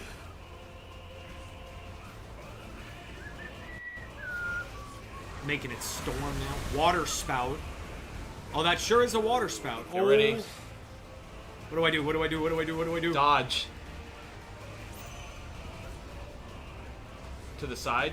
Oh yeah, that'd probably be a good idea. Nope. Nope, that's it. Yeah, you probably gotta go to the side more. Okay. Bottles learned from the Prometheus school of running away from things. I did. Well, I gotta do that whole part of the fight again. That's alright, I'll listen to Cascade any day of the week. I'm telling you. You want a good fucking track. Look up Cascade, Final Fantasy XVI soundtrack. Fuck, dude, this song is so good. Yeah.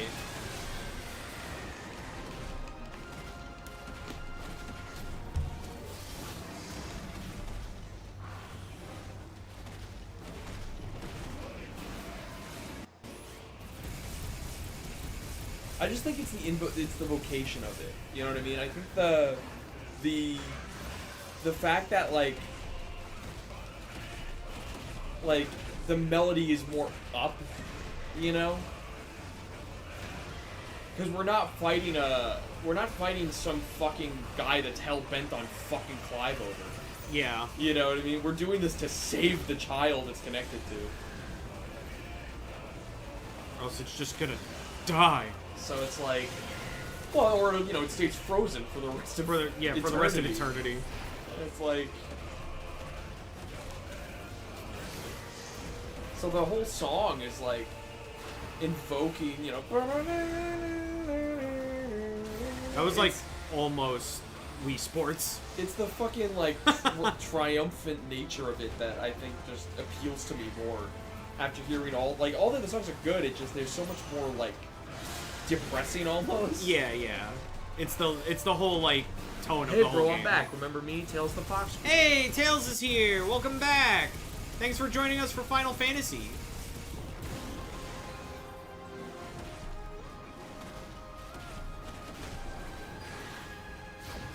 Woohoo! I love the way Leviathan's animated too. Yeah, just a giant water snake. He did it so well. Yeah, like he's constantly floating. I hate my underwater. life. It's like he's constantly underwater. It's so cool. It hurts. It hurts.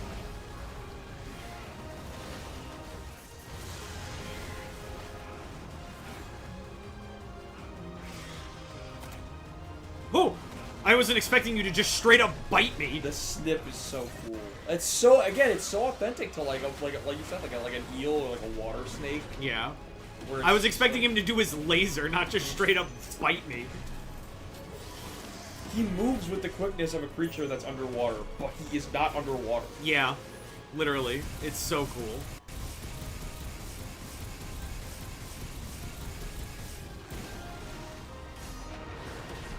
When I left, I subbed to you. Oh, thank you, Tails. I mad appreciate that. You said you were gonna do it, and you actually did it. Alright, it's time. Let's not fuck it up this time.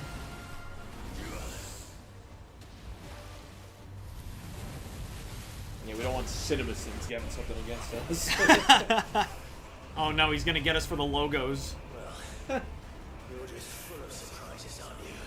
A full 15 minutes of waiting time before the stream. Nothing but the GCN logo. Alright, to the side, to the right, to the right. Please, good lord, to the right, to the right. I'm going. I can't. There's nothing I can do. There you go. Alright, well. You did it. You survived that I time. potioned my way out of it. Yeah, you're out of potions. Godspeed. Godspeed. Well, hopefully that marks a checkpoint in the fight now. Angry seas. Oh Get boy. out of there. Get out of there, SpongeBob! Get out of there! There's nothing I can do. All you can do is dodge. That's what I was trying Yeah. to do, and it just wasn't letting me. Can you stop? No, this is his literal final barrage. Well, there's nothing I can do about that. Nothing I can do about dying. That's a shame. Like, what am I supposed to do about that giant... Come on! No checkpoint? No, this is it. This is the last section. What am I Fine. supposed to do about that final part? As far as I know, you were doing it right. You just have to fucking, like, mash dodge as you're at the rim of it at that point. Because you were at the edge of it instead of in the center. Yeah. So you have to just run it off to the side and then just keep dodging to the side after that as it gets closer to you. Because it's timed, as it's roaming to the edge of the ring. Yeah.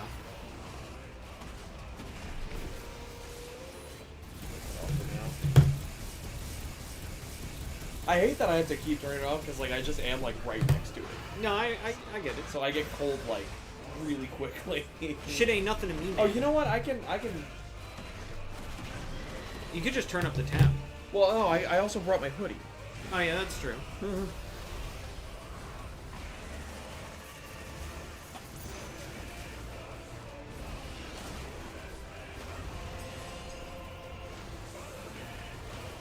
I feel like I need to remember to do this more often in my own fucking home, which is if I get cold from the AC to put on like a hoodie before I turn the AC on. Yeah.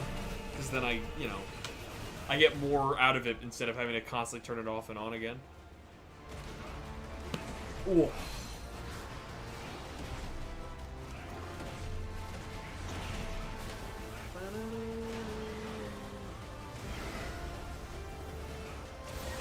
Could next time you play Sonic 3 with Tails, but in Hydrocity Zone? I did all of Tails up to Sandopolis. Yeah. So We're past Hydrocity. I'm way past Hydrocity now. Ugh. I love we said Hydrocity. That's how you say it. That's how you say it. Yeah. Copenstein. Copenstein. I gotta make that shirt. It won't even take that long. Yeah. I already have that image in my head. Good. Oh, okay. I stream. Did you? The stream is like 3 hours long. Do you think I spent 3 hours in Angel Island Zone? That'd be really funny. That would be really funny. I mean, listen, we spent 40 minutes in Labyrinth Zone in Sonic 1. Yeah, but that's different. A collective 40 minutes between both of us. True. Neither of us got out of that thing. And you weren't even drunk that much. I was. They hit me with like 6 shots at the start of that stream. How the fuck do I dodge that? I did it the first time and then never again.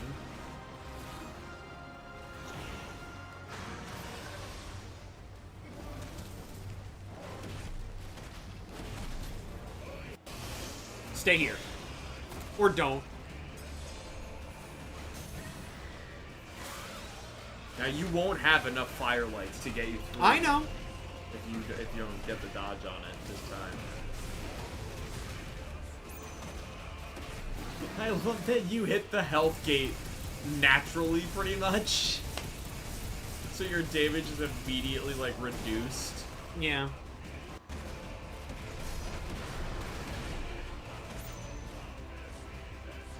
Dive.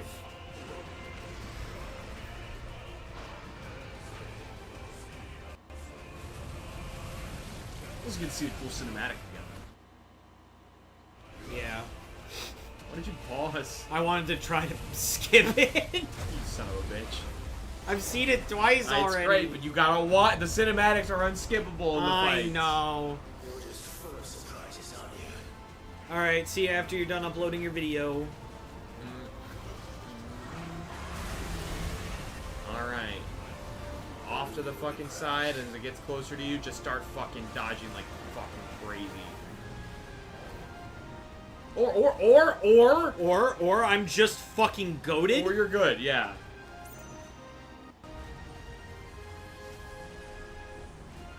Now comes the fun part, which is his final barrage DM. Yeah, Angry Seas. Yeah. You have to really just watch the rings. That's your main thing. Nope. Oh, Nope. It's okay. It's alright. It's okay. Oh, I'm on the fucking barrier! Nope, this is it. Or No, not. No, just get up and dodge. Come on. Are you done yet? Oh my Nope. god. No, get away from the fucking... Get Yeah, more in that- the center. There you go, there you go, there you go, there you go. Dodge again. Come on, Mac. Come on, Mac. Bob and weave, bob and weave.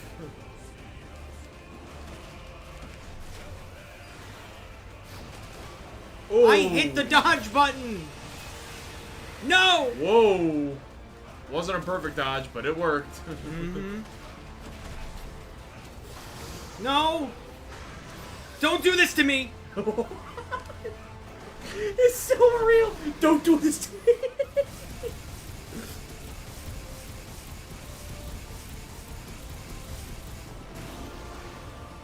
Oh, fuck.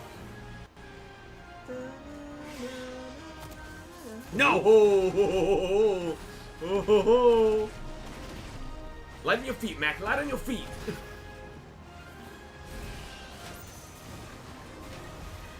Keep moving, keep moving. Salt spray, dodge it. Don't let him get you, don't let him get you.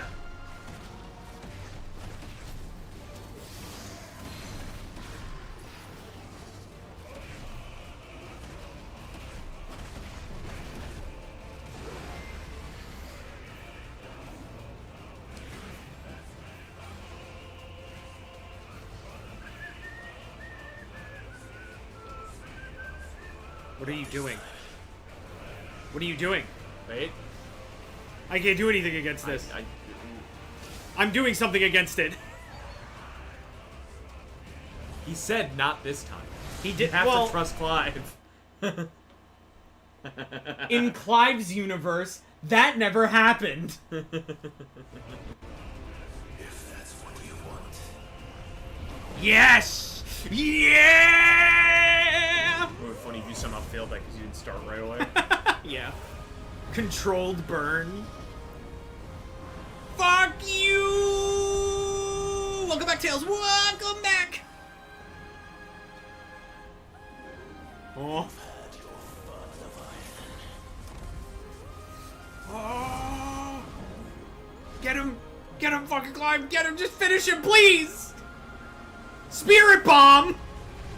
Oh, it's his classic that he's done this whole game. Yeah. Hellfire. Hellfire. It's fucking bedtime. Rah. Eat it.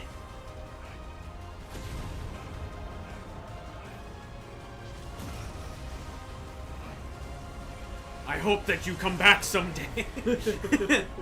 See ya. Surprise! Surprise, motherfucker! A second hellfire! Right to the fucking jaw! Yeah! If there's one thing Clive always does, he stays raw. I also love this as Leviathan tamed.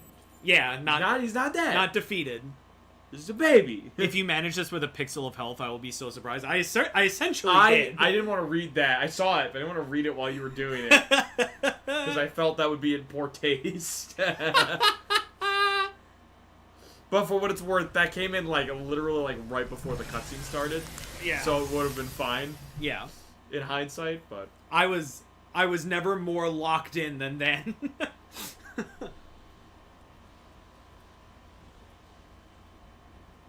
but now the cool frozen wave is gone. Oh. Bring it back. That was my favorite part. Baby, bring it back. That's just a crater. Oh no, I guess it's still there. You can still see it. Oh, yeah, a little bit. Is that a baby? He's awake.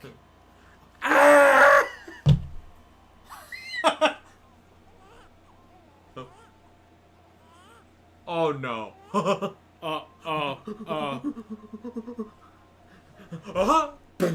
Oh. Sorry. Let's go home. Let's go back. We should probably tell them. Nope. Let's just leave. Nope. Take the back entrance. Goes up to Jill. Just. We don't speak of what happened here.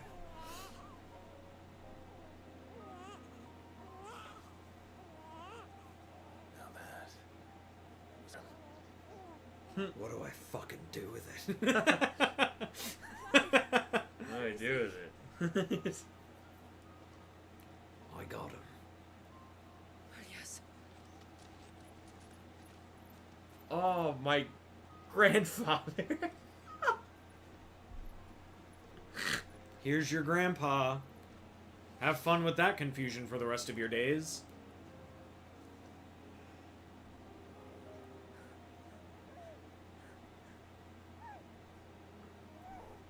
I say grandpa for lack of a better. I can't remember what it was. It is like a relative. Like an ancestor. Yeah. He is now. Did you see him a few moments ago?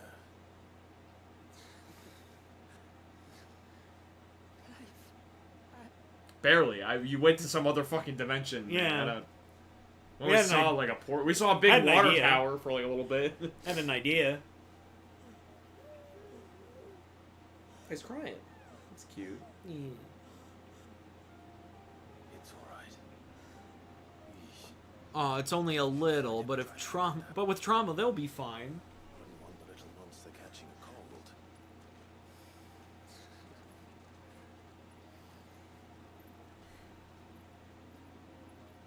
How do we get out of this ditch? Climb. No. I didn't bring my climbing So we- gear.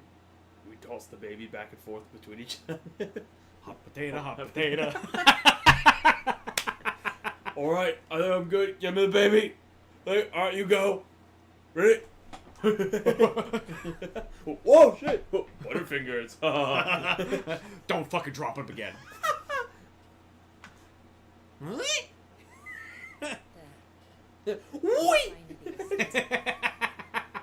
Fucking Tails from Sonic Heroes ass. That makes two of us. So, what happens now? Now, You go home. Now someone takes care of this baby. You're not going to? Not my fucking job. I don't even know where babies come from. how? Oh, it's only a little bit of trauma. They'll be fine. A place to learn and grow. What if the baby's gonna like To love know? and protect him. Nah. Not until it gets older and it becomes a problem Well, again. 'cause, Which like, it my- won't because we beat the Mother Crystal Well, anyway. my thing is, He well, might the decide Leviathan to still live is still the there. rest of his I mean, life. We defeat Ultima. Doesn't that negate all of the icons? Stay by his side. Come what may. Then he's a lucky Sort boy. of. Not only because he'll have the best warrior this side of the belt to teach him about Or maybe he just turns to stone and dies.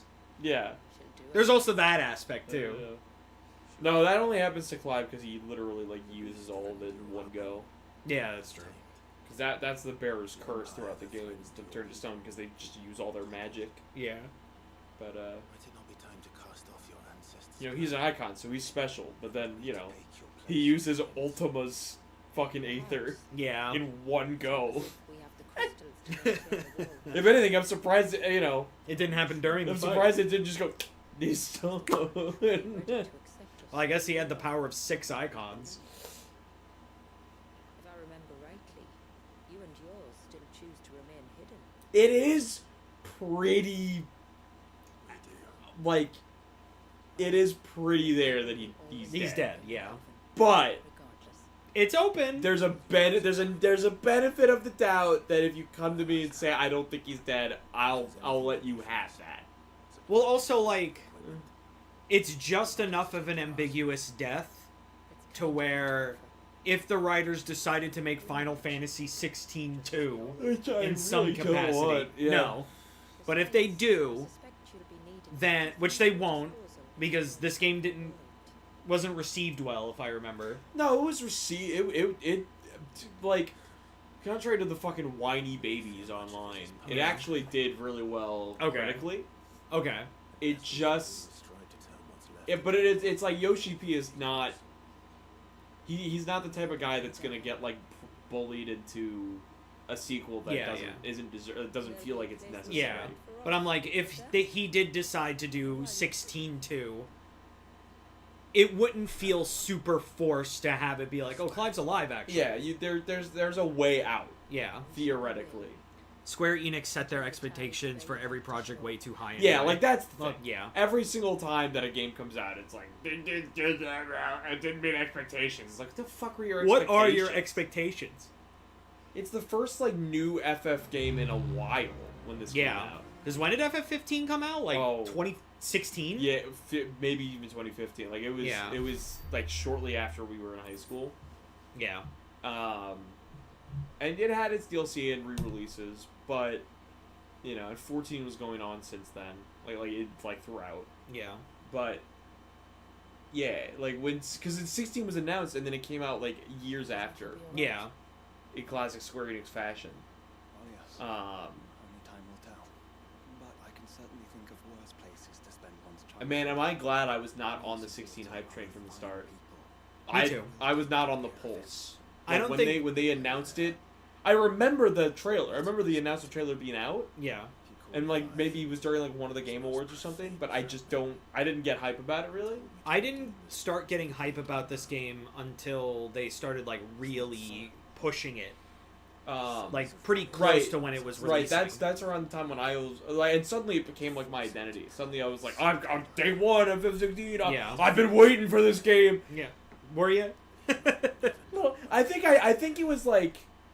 Yet I doubt either. I think sort of I was, because, like, you know, within, like, months of its release, I was, like, suddenly really, really locked in. But that's because, like, Well, it's probably just because you saw more about it. I also wasn't I'm not, like, a Final Fantasy guy normally. Yeah. Very few of the Final Fantasy games are, like, For you, it's really just 7. 7. I have a growing fondness for 13, but I have not played through all 3 of the 13 games. Yeah. Because it's, you know, because all these RPGs, it's a real work. Speaking of Game Awards, are you streaming it this year? Will there be a watch party on Discord? Well, we'll probably stream it. Yeah, well, we usually We stream usually it. stream it, yeah. And it's really funny because I stream it, and then afterwards I'm like, why do I keep streaming this? I'm never doing this again. And then I do it next No, year. I mean, it's fun. It's fun at times. I always just joined the boys on Discord. Yeah. And we all watch together. Last year was so good with Statler and Waldorf. Oh, yeah, definitely. It's fucking insane. Hey, is that Kojima down there? Yeah, I'll probably stream it. The same fate as every Domino who came before him. It's like in December, right? Yeah. Yeah. And listen, You must change it. could be the year. We already got Hollow Knight. I We know. already got Sonic Racing. We shall.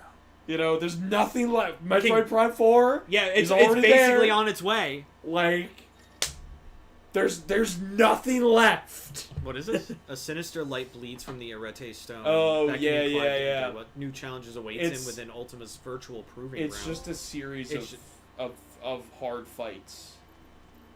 a side quest. But if you do all the hard fights on the Arete stone, Yeah. Might have found a way to break Talor's curse. you get something Well, after listening pretty to the village elders cool. Oh yeah. and the likely looking tall in the library, Oh yeah, Mr. Krabs. Oh yeah, Mr. all Krabs. Tombries are the same little green menaces we know and loathe. Apparently, a chosen few live to incredible ages and grow to many times the size of their counterparts. Folk tales hold that it's the very You're not gonna do the Arete stone stuff. No. Because that's too much. But No. I'll tell you, you obtain the powers of Ultima. He has his own ability circle. Oh man. It's cool. You have a flashbang move that nukes. Holy shit. It's very cool. It's equal to Bloody Palace and DMC. You say that like I know what that means. Stronger too. And if the tales are true, The only Devil May Cry game that I've ever played was like there's a the perilous first opposition. dungeon of the first one. I tried playing the first Barely. one. Yeah, I think I'm about the same way. I got them. I think I got all of them on a Steam sale, like up to 5. I just own all of them on PS2. I've just only played one. DMC5 on PS2. Yeah. And DMC4 on PS2. PS2? And DMC Devil May Cry. But no, I'm pretty sure I have all of them on Steam from like a sale. Yeah. Same way I have all the Shantae games. I really haven't played like any of them, but I have them. I've never played Shantae. Maybe you should play DMC sometime then. Maybe. I wouldn't be against it. I feel like if we were to do that though, we have to wait to get Phil on. The thing is, the DMC games. Because Phil is super into and the main DMC. reason I just couldn't get it's like, and Jordan played him recently. Yeah. For his first time. The early ones are really rough. I've heard. And I've heard that it really doesn't hit its stride until 3. when you're playing a game series like that, it feels. It's just it's a hassle. Yeah. And I'll warn you now. Metal Gear's probably gonna be that way a little bit. Well, Because we're playing the original MSX ones. but I think there's something to be gained from the format that we're doing Yeah. with quote unquote the 3 of us, because Jordan's not always confirmed. Yeah, yeah. But Just whenever he can. like the formatting, I think will get me through the tougher times, Mhm. because it's all gonna be rough for me. Yeah. I've like unlike with you and Kingdom Hearts, where like there's always at least a little bit of interest in there. Yeah. Because of like being around us. I have garnered no interest in Metal Gear Yeah. from being around you guys at all, talking about it. Like I just have zero, zilch, nada. Well, I'm not gonna lie, like, I was interested to play it only in the sense of, like, what the fuck are you guys even fucking talking? Because you and Steve would talk about Kingdom yeah, Hearts but a lot. that's what I mean. Is that there was at least something of an inquisitive, like, what are you guys fucking talking about? Yeah. I don't agree. have that in Metal Gear. I don't care. I Yeah. tune you guys out when you talk about Metal Yeah, fair Gear. enough. I've never, at no point have I thought, I really should know what they're talking about. No. Well, that's because you don't care about anything other than... No, I'm just fucking kidding. No, but legitimately speaking, I just, when a game like, a franchise like Metal Gear gets that deep, like, Yeah. like it's been around for that long and there's that many facets of it, Yeah. to the point where we're like, where do we start? Do we have him play this game? Do we not, like... Well, the only reason why we say that isn't because of, like, some deep thing. I get that. Like, those games do count. It's just that nobody plays them. It's not so much that, as much as it's more when there's enough games of a franchise at that point. The franchise has existed that long. I guess. It's like, how much do I feel like going back in? Okay. Because But also, like... because if I had not played Kingdom Hearts Yeah. till now, I probably would. Yeah. Honest to God. Like, it was the only reason I've stuck with this franchise, because I played it when I was 5. Well, I'm hoping that you at least like Metal Gear. I think Because there is a part of me that thinks you might not. I think there's a 50-50 shot. Like Yeah. a clean 50-50. That being said, I'm not going to let you opt out until we beat MGS1 at least. I don't want to opt out. Mhm. I think I would have to... Like, legitimately hate I'd the have to game. be, like, so in hatred of the game that I'm not even entertaining. Yeah. Which takes a lot for me. I think the only time that I had that was Forspoken. Yeah. It was the only time I ever streamed a game that I'm like, I can't even be entertaining. This is Because boring. I just hate it this much. It's boring as shit. Dude, I've thought about going back because I own the game. I can't return it. Yeah. I own the game. I thought about going back to it. Just to get it over with. People talked about it. Yeah, they said People started talking. They started saying like, oh, once you get past the first like 3 hours, it's But great. it's like, and I'm like, that's not good. No. You shouldn't have to get through the first fucking chunk of the game To get to the to good get part. to a good, like, no. To get something that's like at least a little The good. game has to sell you really, like, early. Like, that's entertainment, motherfucker. But yeah, like, It's not like a TV show. and I wouldn't stream it, mind you. If I went back, it would be in my own time. Yeah. And just of Just my your own own volition. gameplay. Because streaming that game is just not it. I have enough trouble as it is streaming by myself. Yeah. I can't stream that game. That game, I tried, I really did, because I was interested.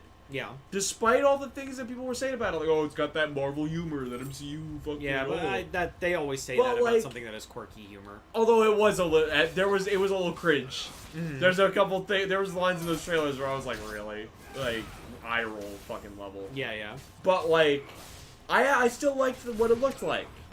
If a game is in good frame one, it ain't worth it. I wouldn't say that. Yeah, I think that's a little But bit too harsh. The purpose of an opening act of a game is to pull you in to play the rest of it. Yeah, I mean, look at like the classic example that everybody turns to is like, look at like the opening stage of like Mega Man X. Yeah. Where it's like, it sells you on the hype. Yeah. I'll tell you a game. To be honest, I feel the same way when people talk about anything Dark Souls. It's tune-out time. Yeah, it's too much lore that I just have no idea I about. also just don't care about Dark Souls. I make it very clear whenever it comes to, like, you know, when, like, these conferences happen, I just have no interest in dark fantasy. Yeah, like, for me, this game was the exception. Yeah. Because I also, like, my biggest thing, and it sounds rudimentary because it's the best way that I always say it whenever it comes up to, like, well, we gotta get Pete to play Dark Souls. I'm always like, I get tired when I look at the aesthetic of Dark Souls or even Bloodborne. Yeah, because it's just, like, it's so dark. It's dark and dreary. It's like, okay, but then, like, now they'll be like, oh, FF16. I go, yeah, but FF16... Yeah, like, but it has the contrast. The story, it has the contrast, and the story is forward-facing. Yeah. Whereas Dark Souls, the story is, like, It's baked in the into background, world. yeah. Right. Like, you kind of make your own like, there's a story story, for sure. Like, if you try to say that, they'll be like, no, there's a story! But you find it on your own. Yeah. You know, it is not driven. The lore is by it. in, like, the flavor. Right. The lore is the flavor, it's not the focus. And that's great if you like it. I never knock people who like Dark Souls. It's just not for me. It's really what it comes down to. I just don't get into it. And I say the same thing about, like, old black and white films and shows. It took me forever to like Young Frankenstein. Yeah. Because And my you know, fucking brain just couldn't hook past the black and white for a while. And, you know, maybe one day I'll fucking eat my words, and one day I'll be like, alright, it's time to finally try Dark Souls, and I might love it. There's a little bit of Dark Souls that I would get, like, but also, like, there's stuff in it that, like, there's stuff in it, like the fucking, like, the fucking, like bug area where there's a bunch of big-ass mosquito-like fucking enemies around that I'm like, I don't like being around these. Yeah. And it comes down to a matter of how much it's worth. Because we saw in Expedition 3, they have fucking realistic-ass giant eyeballs. Yeah. In that area. Yeah. And I don't care. Yeah, because you're I so like... Yeah, you like the environment. Right, I like what I'm doing in the game. I like what I'm heading towards. A lot of games don't respect a player's time, which is why I say that. Yeah, but one frame of time is too well, little. like, look at the Kingdom Hearts franchise. Yeah. Kingdom Hearts 1 starts pretty well. Kingdom Hearts 2, the peak of the franchise, does not start well. No, it's because it starts in Twilight Town, which is the most boring everyone part of the game. who got that game when it came out was like, who the fuck is this? Everyone who wanted to play Kingdom Hearts 2 got this weird fucking side story. We got to do errands for a little bit. Yeah. Like KH1's opening with Destiny Islands is fine because you can cut through that really quickly if you want to. Yeah. But that's also the first game of the franchise, and it's setting the tone and the characters. Yeah. 2, you already know the characters, but suddenly you're playing this random guy. Yeah. No idea. It just puts you out. And don't get me wrong, I like Roxas. I like Twilight Town. I don't like that section of. Well, yeah, because it's too jarring. Don't get me wrong, it's not as bad anymore that I've done the rando so much. Not because of, I get the stuff in the rando that makes me move through it fast. But, like, even if you're just playing it, again, straight, like vanilla, Yeah. it's really not that bad. Like, you can cut through it really quick. Like, knowing what to do, it's really quick. But when you're playing it for the first time, goddamn, does that not sell the game well? Like, boy, do you... You feel it. I think back in the days when I would play it on PS3 on the re-release. Yeah. I did multiple days of playing it. Well, honestly, because I was just get tired. I would tell you this, and this is gonna sound crazy, especially since it sounds crazy to me now, but it's like I didn't know. That beginning section of Kingdom Hearts 2 is the reason I never got into Kingdom Hearts. Yeah. Because understood. Kingdom Hearts 2 was the first Kingdom Hearts game I ever played. Yeah. I like remember way that. back when. Yeah.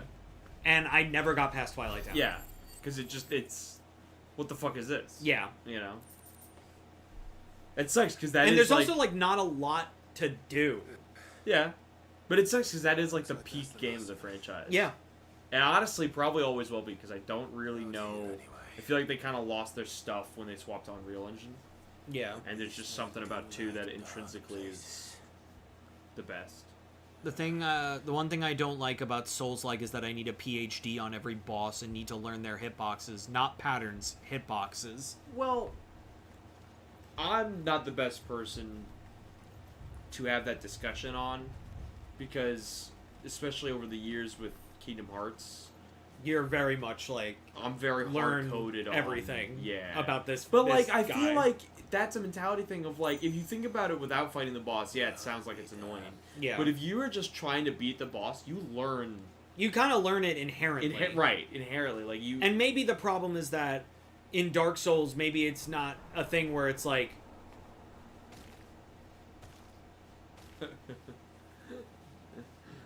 How big is that Tom Bussy? Pretty big. Pretty big sword, too. Yeah, looks like it. Tom Berry King. Time to kill him. He's a big boy. He's a very big boy. But yeah, it even has a crowd. But yeah, no, like if you are playing the game to beat the boss, you are going to inherently learn the patterns. Yeah. And the hitboxes. Like the hitboxes more inherently, honestly. Yeah. I feel you like gotta know where to hit him.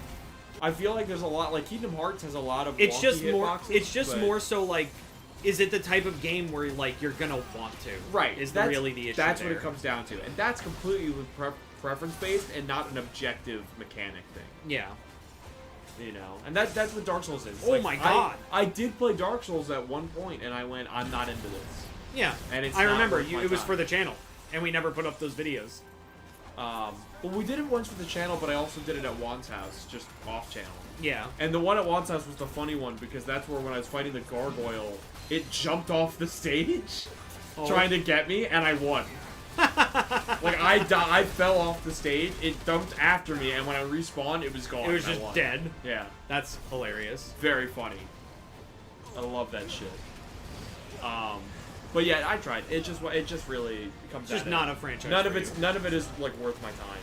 Yeah. Like, and not like in a bad way, but in a it's not worth me learning Yeah. and getting better. I think that happened recently with something, and I can't remember what it was.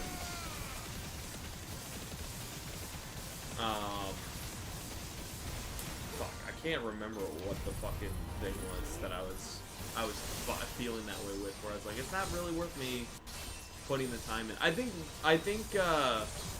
that's kind of my mindset with certain speedruns. Yeah, yeah. Like Sonic Unleashed, I could do some crazy shit, but I don't feel it's worth Like putting all that time putting that into like grind in, try to because like get super I can good. have fun and get a decent time in the game, Yeah. and stop there. That's why I like Dog Water, because I don't feel the need to learn all the giant leaps across the maps. Wow. They stabbed the shit out of you. They sure fucking did. Came up to you in an alley. Now you're fit. Give me your money. Alright. But yeah, yeah, that's my main mentality of speedruns. I don't go out of my way. Like, adventure is probably the most I've learned. Yeah. Strat-wise. But... It just depends on the game. It also depends on the year of gaming I've had. Yeah. If there's like a pretty slow year of releases, I'll probably have to be putting more time in speedruns because I'm just playing games again. Yeah. But like, right now, you know, Digimon is going to take a lot of my time. Sonic Racing. Sonic Racing is up there. Like, I gotta get up to Legend 1. Yeah. Which is 9,000 points, by the way. What was it? Fucking... Personally, for me, it's like Donkey Kong has been taking up a lot of my time. I do have Donkey Kong to finish. They just re-released Galaxy 1 and 2. Yeah. Which I have to get. Do want to get. And I will 100% both games again. Again, yeah. Although, I gotta tell you, I was recently doing 100% on Galaxy in All-Stars.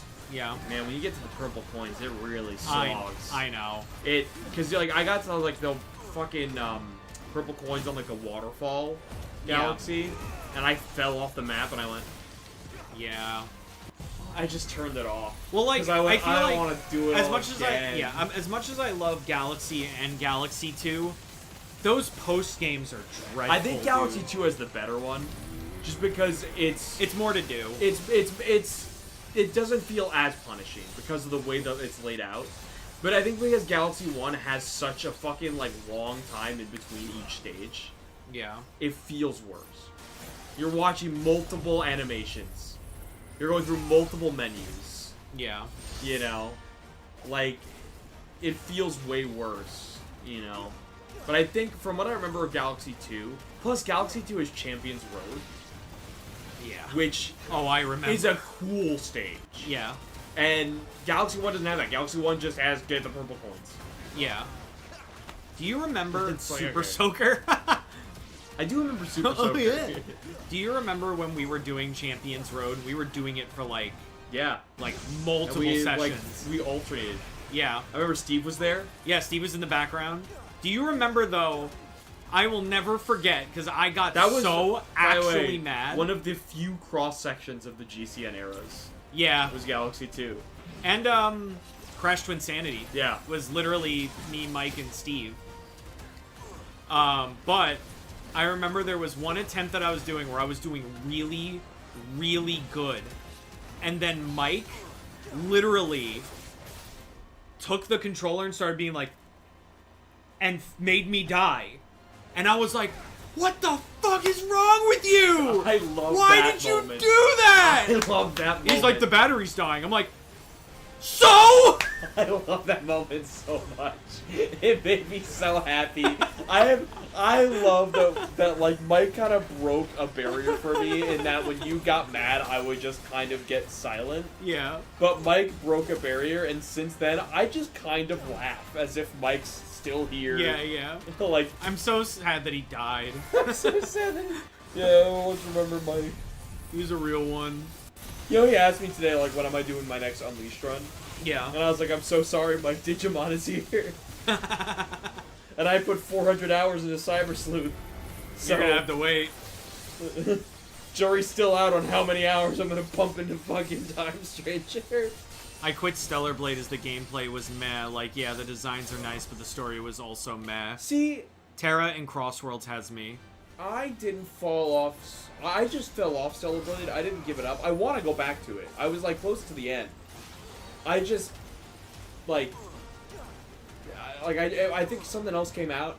Yeah. And I just stopped playing it, and Jordan has brought it up ever since. Because we were playing it simultaneously until we weren't. Yeah. You gotta take out the army. I did like Stellar Blade. I think Stellar Blade is, like, one of the few kind of... It's Souls-like, I feel. Yeah, it's not, like, entirely a Souls game. But it's very fun and very cool. And I love the cyber aesthetic.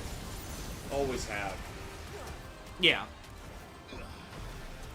Plus, you know, Hot Woman. Oh yeah. Hot Woman make me unga unga. Unga bunga hoo hoo. I never played it. I haven't played a single Souls-like ever. The Stellar Blade is a good one. I'll say that. It's very fun. The music's great.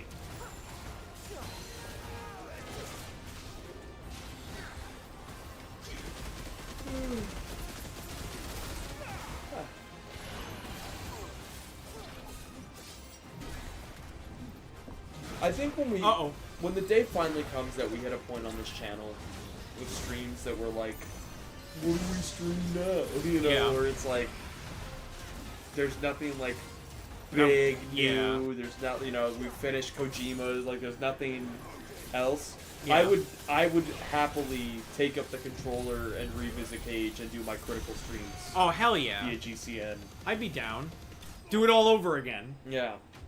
Numoro's Wild Ride, the critical run. Except this time we skip cutscenes and we cut through the game yeah. in way less time. Well, because we won't have to, like, find the story, and we know it. And I've played the game on their hardest difficulties so many times now that... Did I get his knife? Most of them wouldn't be a problem. I think the only ones that would be a problem are the DS ones, because I really haven't replayed them that much. Yeah. Because, you know, I go back to replay them and go, yeah, 358! Oh, wait, I'm sad now. There's so many more side quests. Everything's peaceful in the village now. They want more things. They always want something from me. And like we have to finish these. I'm not leaving side quests behind. He's back. Which means good for you. You get more content. I like the idea. But bad for me because I get less sleep. I like the idea. For some reason, I know we've already met Talor. Yeah. But I like the Talor. He's back. I just like to imagine you go. Thank you. And Clive's like, I'd like to know that. I'd like to shake your hand. No. I'm good. I'm good. I have Tonberry blood on my hand. You That's don't. okay. No, it's... I just wiped my ass with my hand. Don't worry, I washed it with my... See? Don't worry, I washed it. Oh. Okay, in mud. Oh. I guess that's... That I just shattered. Well, then what was the point? What was the point? A real Ricky Berwick-looking man. I would say that's so fucked up, but he'd make the joke himself. He would. There's one short that he put out of him, like, at some convention, like, freaking out over Labubus. And, like, seeing everyone around him just being like, is, like, the best. That he's just at this booth in his, like, little, like, motor chair, and he's like, Labubu! Labubu! Yeah, well, because I bet everyone's looking at him like, oh, man, is he, like... Does he, like, have a... like... Yeah. You know that look that you always give when there's one that's, like, tweaking out, and you're like... Just stay quiet. And then as soon as he opens it, it cuts to him, like, strolling through, and he's like, I got a Labubu! I got a Labubu! Goes by a child. I got a fucking Labubu! He put out one today of him, like, working at a pizza place.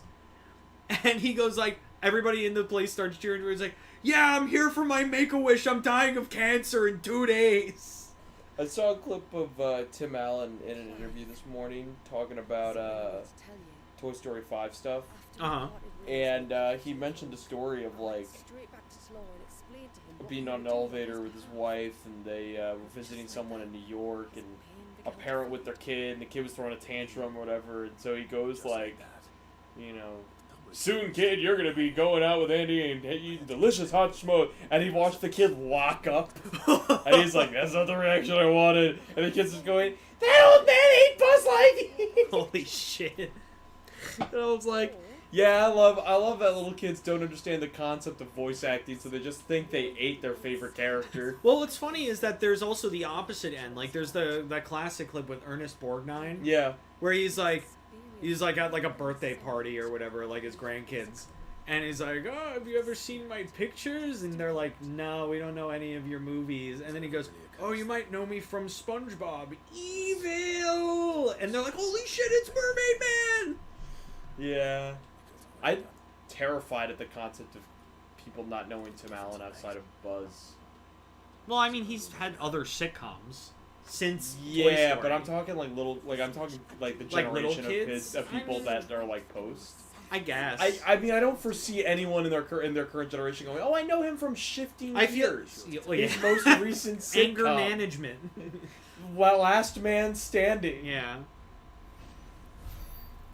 Home Improvement. Last Man Standing, which, mind you, has a bunch of Home Improvement cast reunions. Yeah.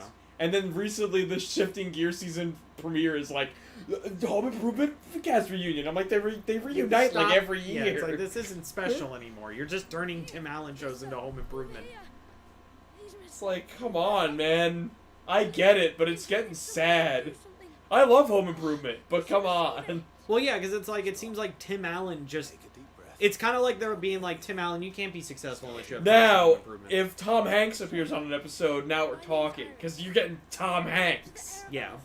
And they probably could, because it's ABC. See, that's what I feel like is more likely to happen. Yeah. That people only know Tom Hanks for From being Woody. Woody. Which is crazy. Yeah. At least Tim Allen has the Santa Claus. True. A lot of... Christmas with the Cranks. a lot... Yeah, oh man, children's favorites. Seeing fucking Jamie Lee Curtis get a little hot and bothered. Everybody got a little hot and bothered at Jamie Lee Curtis. A couple Not in months that ago. movie. No. Not in that one where she's like... Oh, yeah? You know, Yeah. like, Go away, Grandma. I'll watch the JonTron video again now. Yeah. The one that's not even on his channel anymore. Really? Yeah, he had to remove it for copyright. But it's been re-uploaded by other channels. That's good. Alright, I'll get rid of the monster. I feel like I watched it recently. Maybe you watched it on the other channel and just didn't realize. Man, I miss old JonTron. I'm so glad that he died. Can we say this about more people? So every time we say we miss something, it's like, I'm so sad that they died. Oh, man. I miss the old Smosh. It's so sad that they died. I feel like a lot of people like to think, like, oh, JonTron was at his best in the older, like, video games. They're like, no, I think his peak was the movies. Yeah. The skateboard kid, the talking cat. It was like Like, that, those are some of the videos I go back to all the time. yeah. I'd say his best work was basically everything between, I'd say, like, Banjo-Kazooie Nuts and Bolts, and I'd say his last good one was probably I'm thinking... like, Flex Tape. No, I think, Kid... The fucking... Kid... Like, the Kids in the West, whatever the show was called. Oh, yeah, it's the reality show where the kids are Yes, I left know, alone, but yeah. I'm saying, like, I can't remember the name Yeah, of I it. can't remember the name right now either. But yeah, that's his last... Yeah, like, his last, really, like, really great good one. video. Because that video's fucking great. But, like, you know, like, shit with, like, the Goosebumps videos are awesome. I just love... Yeah, you don't want that. You don't want your leaders' heads on pikes being marched around.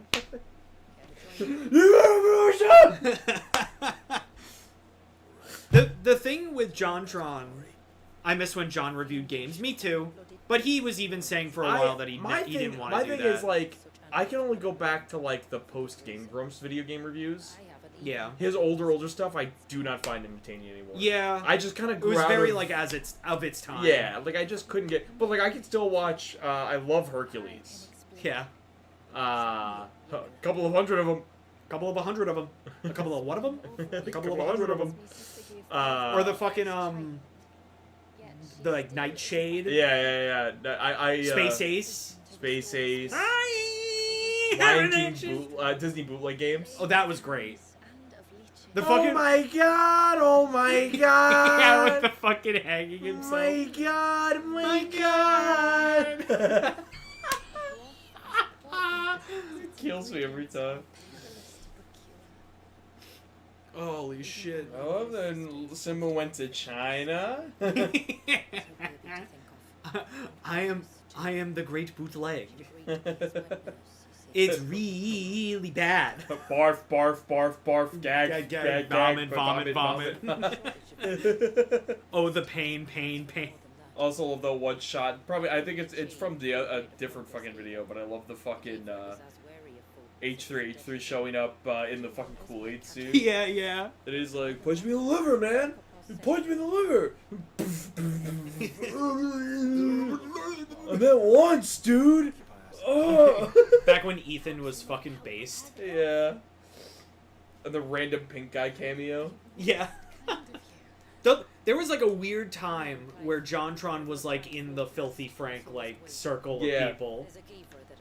Now that circle of people is fucking falling apart. It's still mostly together. The only one that... I guess it's really just Ethan and Ian. Yeah. Because, like, Frank, Max, and Chad are all still chill. That's true. Huh? Well, they're all, like, the Cold Ones guys, right? Yeah. Yeah. Oh, man. Max and... Dude, the Cold And, Ones... like... I'm so glad I recently got maybe into Cold Ones, because they've been great source of content for me. I might also just be out of the loop. Has Joji, like, made new music lately? He's been touring. Mm. Because he stopped his tour in the middle to go to Max's wedding. Okay. Which is crazy that Ian didn't go for a tattoo appointment. Yeah. Because Joji put a fucking tour On hold to go to a wedding, yeah. Well, it just kind of shows you the quality of character, honestly. It sucks, because, like... It's crazy, like, when you watch Filthy Frank, you think, like, oh, he's, like, the biggest shitter, but it's like, no, he's, like, cool. I'm about to say something crazy. Okay. You know, I was gonna say, it sucks because iDubbbz were pretty funny. I didn't really watch iDubbbz back then. Mm. I think the only one I really watched was Filthy Frank, and that was through Juan. That was through, like, other people. Yeah, I never yeah. actively watched any of them. Yeah. Until I've recently gotten to Cold Ones, and I'm like, fucking love these guys. Yeah. Well, I definitely watched iDubbbz back in the day. Like, I loved watching Bad Unboxing. He also had I think he had a series about, like, Kickstarter scams, too. And that stuff was funny, because he, like, took the fucking piss out of shit. I also... Now, if I want to watch stuff about Kickstarter scams, I watch Slope's Game Room. I think it's really funny that, well, I also found my way into, Crazy Engineer YouTube. Oh, yeah? Michael Reeves, Oh, Alan yeah. Pan. I've only seen Michael Reeves. But yeah, Michael Reeves, Alan Pan is another one. Emily the Engineer is pretty funny at times. Yeah. Hacksmith. I Did a Thing. Mm-hmm. I Did a Thing is you should watch I Did a Thing. You'll like him. Okay. He's crazier than Reeves at times. That's Well, his main brand is that because sometimes Michael Reeves scares me. I Did a Thing's main brand is he's always barefoot. Okay. He's Australian also, if that's any catalyst to him. I think he's Australian. Also, he could be from New Zealand. But I think Same he's continent. Australian. Same continent. Oceania. But he, there's one video where he was, like, testing to see if he could survive being in a burning building by being inside of, like, a tub. Yeah. Like you see in the movies, like, covering Yeah, yourself yeah, in a yeah. tub or whatever. And he wasn't crazy enough to get in himself.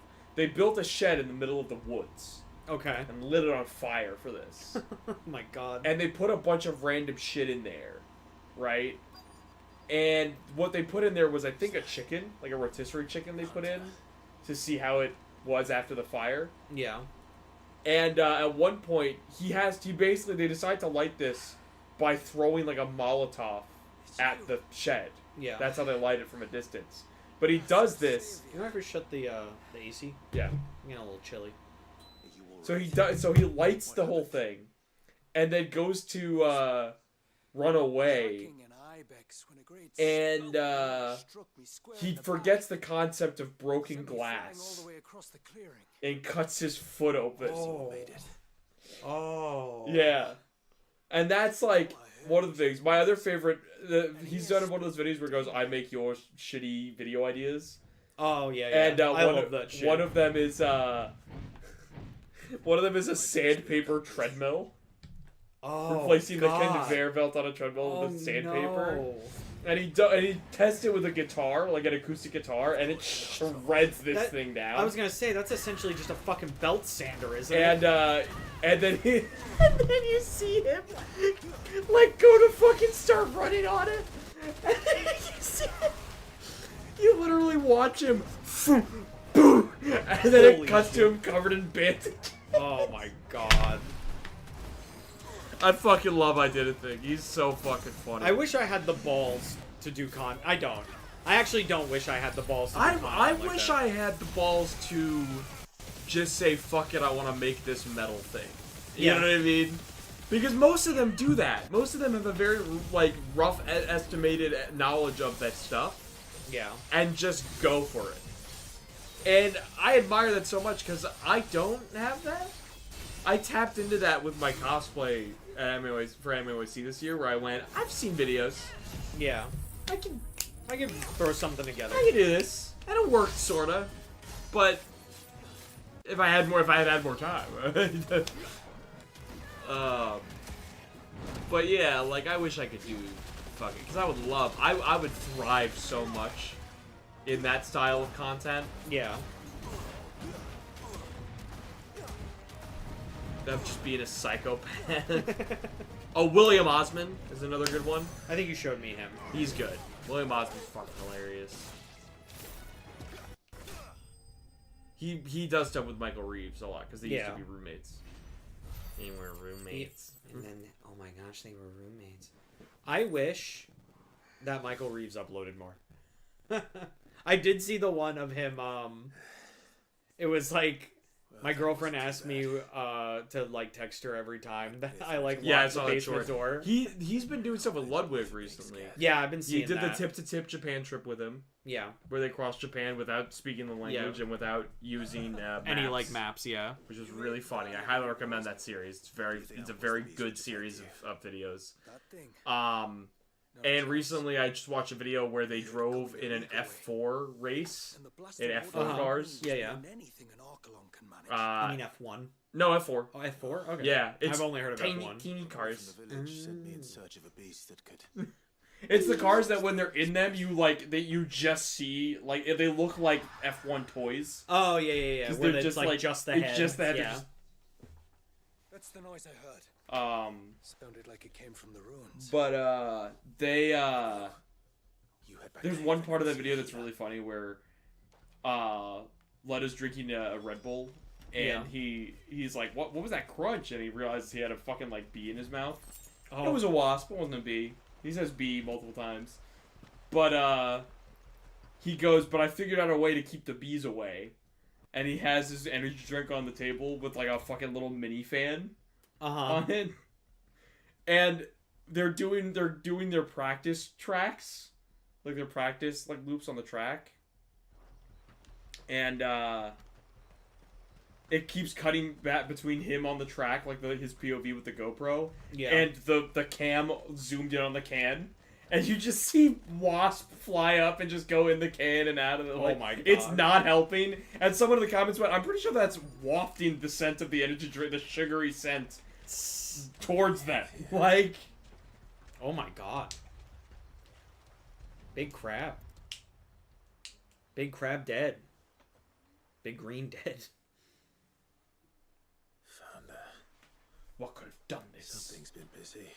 What could have possibly done this? Oh, I don't know. Whatever this creature is, it's out for blood.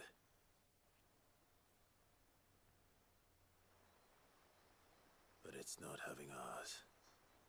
Stay close, Torgal. Torgal? Oh no. Oh no, we got Torgal. Hello? Are you it? You're a big shiny blue thing. Is it you? Nope, it's just a fun little item. Nope. Chuck Testa. Actually, can you go? No. I want to see what that was. Is it one of those things? A Thalos? Thalos. Thalos. What's a Thalos to you?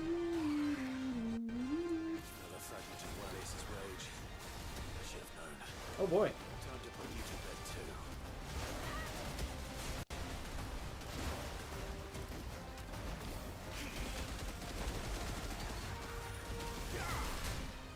Ouch.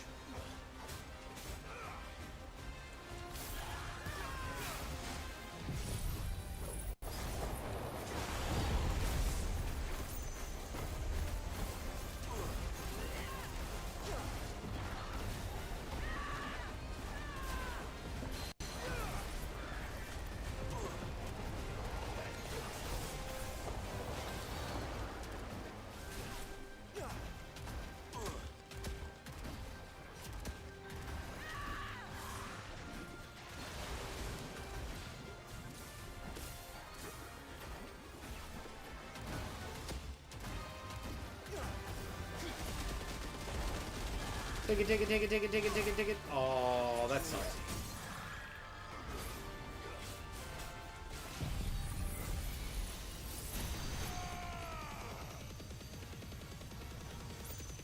Oh, you are meaty. Yeah.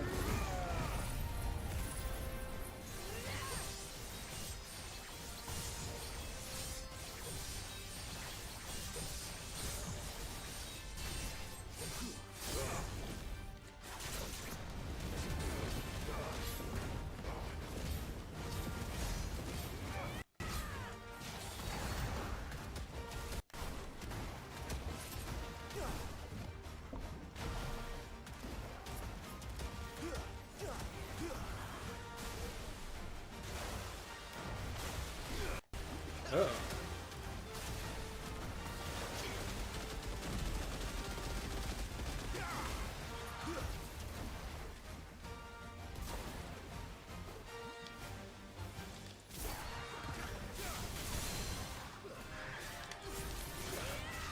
Well placed. Ah.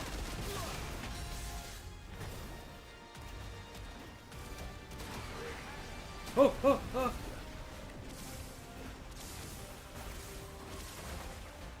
A DM, Yeah. but I don't want a DM.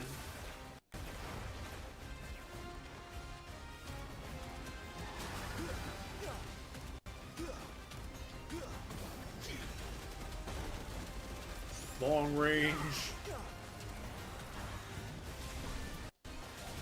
It's okay. How about shut up?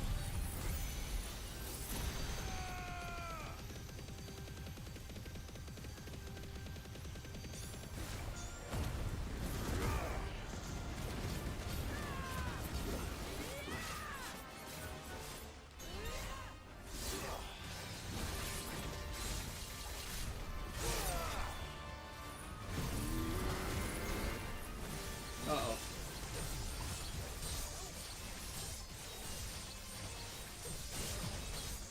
Where you going? Anyway. Up!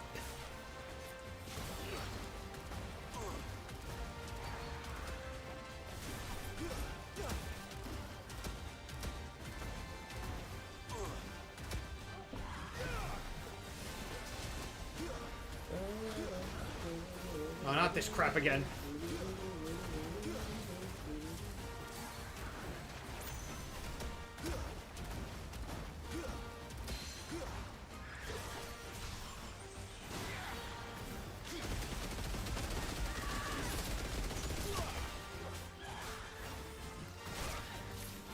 Ow.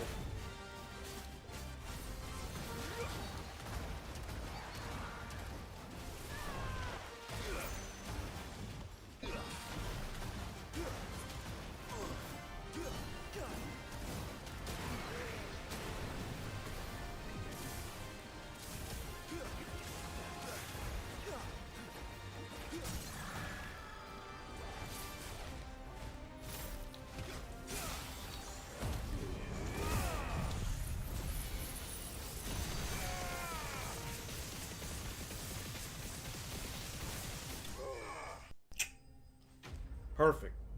You did it. Perfect. Perfect.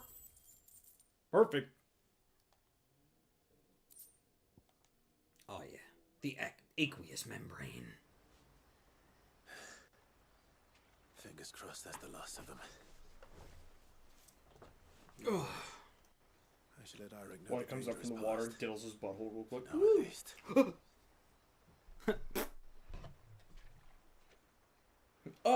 Oh, thanks for the enema. Yeah, I guess we'll travel back. How many times do we have to tell you? You're not to go out into the woods alone. He's in I trouble. wasn't alone. You're You should back. spank him. Right now. Corporal punishment. Did you find the fiend that attacked me in young What? Irek? You should chop off his hands. Teach him. That'll teach him He a won't lesson. be troubling you anymore. Every time he tries to go and grab his favorite candy. I knew you'd Uh-oh. get it. No hands. No hands. Only Yeah, because Clive's you like warned me of its really existence. fucked up from all the high guy fights. Learn of its existence. That's how my mother taught me. All's well That's that how I ends well, taught suppose. Titan. Remember Titan? What was it You don't anyway? remember Titan. You Because don't. he lost his hands. Because he lost his Manifestation hands. of Leviathan's Who's Titan? power. Oh, that's right. You guys have been locked in this village for a When very we long visited time. Wallius in the surge, he Let me was tell you a story. angry and afraid.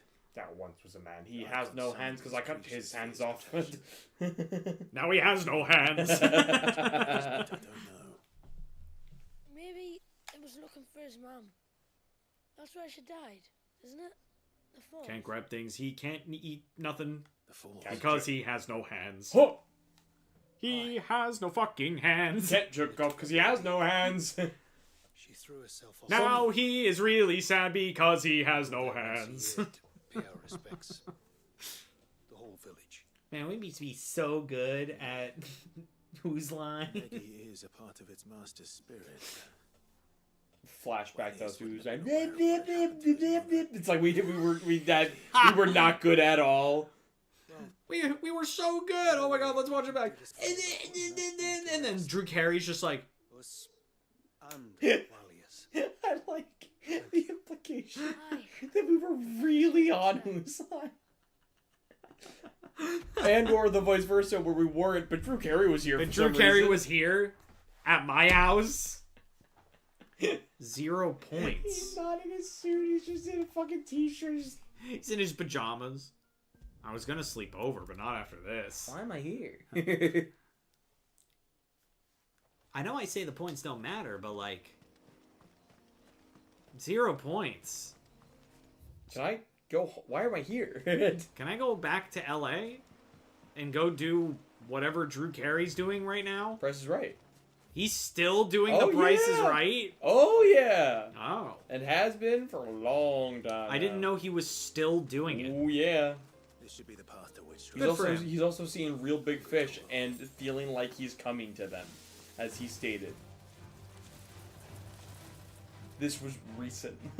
Okay, Drew Carey. He was like, you know what we're seeing real big fish is like? It's like the best orgasm you've ever had. Sometimes I wonder what brings celebrities to this point. None will ever match Howie Mandel. Drew Carey was already at that point. True. That was always his humor. Yeah. It's the same that like Tim Allen was also very like a lot of these comedians were like blue, like oh look at Rob Williams. Yeah. Cast in a lot of very wholesome roles over the years, but his comedy was very blue. Oh, yeah. The one that I remember the most is when he talks about like pissing after you've ejaculated, so it's coming and going. That's great. And I'm like, what a line from the genie from Aladdin. Yeah. You know, like I don't know if I'm coming or going. like he's more than that, but like when you see his career after a certain point, you're like You're like, oh, he's like you very kind of kid-friendly. forget. Yeah, you just forget. Did you think of like Patch Adams and Aladdin and Night at the Museum, even? Bicentennial Man, even like that far back, Yeah. like anywhere like 90s onward, pretty much. Because before, you know, because like he also had like Good Will Hunting and stuff, Yeah. where it was like, well, this is clearly a more serious role. Dead Poet Society, where it's like he's clearly playing a more serious role here. Yeah. Hook Oh, yeah. was super serious role comparatively, but it's like that one's weird because it's serious role, but it's Peter Pan. Yeah. So it's like So it's kind of like a give it. It's kind of like a coming or a going. he does Robin Williams shtick because he acts like a kid, but it's like every time that I go back and watch Hook, I see Robin Williams being like like act like Peter Pan and shit. Yeah. And it doesn't like trigger like classic Robin Williams stuff because it's Peter Pan. Yeah. So I treat it as serious like the rest of the movie. Like even while he's like throwing imaginary Play-Doh at people's faces and laughing about it, I don't see that as like Robin Williams. funny humor. I see it as Peter Pan again. And I watched it again recently and I still got choked up at like the moment when he starts coming back. And one of the, you haven't seen Hook. Nope. But there's a scene where, because the whole movie is around Peter Pan having been like an adult he like for a gets while. older, yeah. And one of the Lost Boys, after he starts like having his happy thoughts again, one of the Lost Boys goes up to him and like mushes his like face back and just goes, "Oh, there you are, Peter." And I get like genuinely choked up every time they get to that part of the movie where they start seeing Peter Pan again. Yeah. Because when he first comes back, they treat him like every other adult. They start bullying him, basically. But then one kid comes up and, like, recognizes sees it. And it's like, you're like, oh, fuck. Oh, damn. Oh, it's crazy because I don't even have... This must be it. You hate Peter Pan. I hate Peter Pan, the character. But I don't have, like, any... I didn't watch it as a kid. Which is part of why I hate him as a character. Because now I watch him now and I'm like, he's just a dick. There's no magic in it. If you watched it as a kid, you're probably like, I love this movie. You can fly, you can fly, you can fly. Yes. But, like, he's a dick to even, like, Wendy. Yeah, I mean... he's That's like, what bothers me. Like, it'd be one thing if he was just a dick to Hook, because I'm like, oh, Peter Pan, you codfish, haha. But, like, even a Wendy. yeah, he's sometimes like, women he's just talk too much. He's just a fucking asshole. And I'm like, why would I like him? They had neither the time nor the energy to devote. The only reason to go back and watch Peter Pan for me now is Tinkerbell. Don't be horny for the tiny girl. It will be. I know, me too. Dude, they fucking animate her doing some shit in that movie. She gets stuck in a keyhole. And she's like, ooh, Step Pan, what are you doing? Step Pan? Those who served up in the temple. Would you rather step Peter? That's the other reason I don't like Peter Pan. Because his name is Peter. Fucking my name. It's like the fucking Doug Walker bit. Well, because for a while I got Peter Pan back in like with people in high school. Like, Yeah. that was like a nickname I got. But then I was very happy when I was at Best Buy for a while. Some of my bosses called me Peter Parker. I was like, I'll take that. I like that. Yeah. I like that a lot I like more. being Spider-Man. I like Peter Parker more than Peter Pan. But then also my ex called me the compromise. My ex started calling me Peter Bell. Peter Bell. Which, while like from the romantic side, I was just like, oh, cutesy nickname. I like that. But then, like, if it was used around other people, it was like, don't. All right. it's an inside. It's a bit. It's like an inside joke we have because of. Especially back then, we all would have totally been like Peter Bell. Yeah, I know. That's the weird. Like, it's so annoying to have like to be lost in a honeymoon phase of a relationship at that age, because you feel all the great like chemicals in your brain from that honeymoon phase, Yeah. of just being with someone like that, but you also now have to navigate high school boys around you just being dickwads, Yeah. because that's what they do, and I'm not blaming them for that. High school boys are assholes. Same way as, I mean, high school girls are really fucking mean too. Don't come near me for like a year. What? And then you have me and Aunt where I was just like, don't even talk to me for like a year. Yeah. That'll, you know. Like, don't even And yet, touch me. still here, you know. And then you gotta be like, you got for the first year, just be like, don't even look at I'll me. tell you right now, a honeymoon phase is a dangerous thing. I mean, it happens for most relationships, but it's like, it's hard to come out of it. That's like the first trial for a lot of relationships, is coming out of the honeymoon phase. Because after that, like, initial, like, lovey-dovey, like, oh, we're in a relationship, yay. Coming out of that, if you still survive, that's the first test. Yeah. Because most couples are like they either get sick of each other, they've changed in that time from being with each other, so now they're slightly different than when they first started. Like, there's so many little things where it's like, and I just didn't want to leave the honeymoon phase. To fully admit.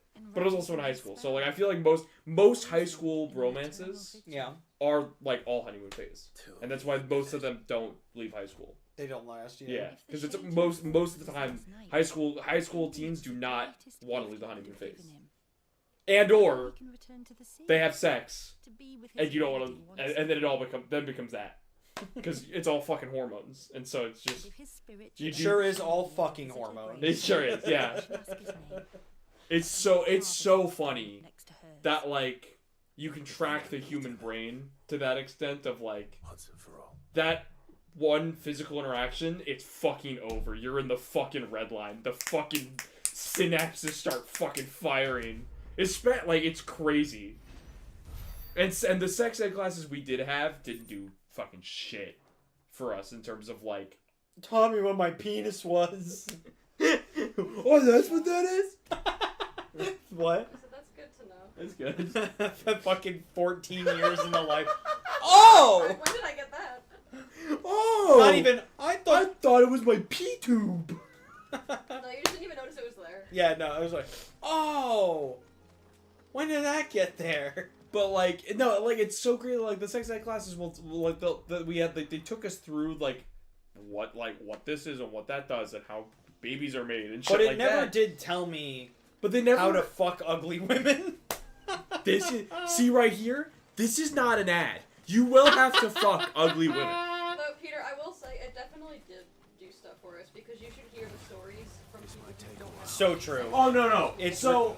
That's how you get people that think that holding It hands did. gets you pregnant. It did. There's because they did the from A to B like what they wanted, what they needed to in a rubric basically. Yeah, knowing basic information is definitely good. Right. I will say I know. that. Yeah. Disclaimer. I didn't mean it did nothing. Dude, I didn't finish the sentence. Yeah. It did nothing to prepare us for the reactive side. You know what I mean? It was like when you do have sex eventually, this is what you might experience. But they didn't prepare the psychological reactive of the possible like getting hooked. Because I know when I first had sex, I was like, everything came full force, and I just wanted more. You know what I mean? Like the. It's funny how like a lot of sitcoms bring it up as like, oh, you're thinking with your penis, but that's kind of the best way to put it. Like guys do kind of have two brains. Guys do have a brain in their dick a little bit. Got two heads. Because there's that. There's two heads. It's true. It just like those chemicals like overlace each other, and you just like. I think about it to this day. I'm just like, man, if I could go back and change anything about that time, I would try to stop myself from getting like too attracted to like the physical stuff in a relationship. It's really funny, Peter. We should switch seats next stream. You Why? have your back to the camera so often. Yeah. He's looking directly at you because he loves you. I'm looking at you and I'm talking to Jess. Well, that's why now. that's why I'm saying we'll switch sides next Which time. is different. Yeah, because like if Jess becomes somewhat part of the conversation, I want to politely interact with Jess as well. As you turn further away from Yeah, the camera. I don't give a shit. We're not in theater. I don't like I'm not the on audience. stage. I don't care. Who the fuck gives a shit about you? Especially you, Jerry, watching right now. Do you in know how Minnesota. many times fucking Kai Sinat turns away from the fucking camera? I'll turn away from your camera. The big streamer. You don't fucking know him, but it's okay. I'll Kai your Sinat. I don't know what that means. You'll learn when the time comes. Listen, if I was doing a TED talk about this shit, I wouldn't be fucking turning away from the audience. I'd be on a stage, alright? But I'm in your fucking room talking to you two people. You would totally. I've worked more. Yeah. So do we. Yeah. But she has to go somewhere. It's true. She doesn't just have to wake up and roll over. Yeah, I have to wake up early and actually go home and like. You don't have to go anywhere. That's not true. Depends on what my parents. So one of my parents wants something for breakfast.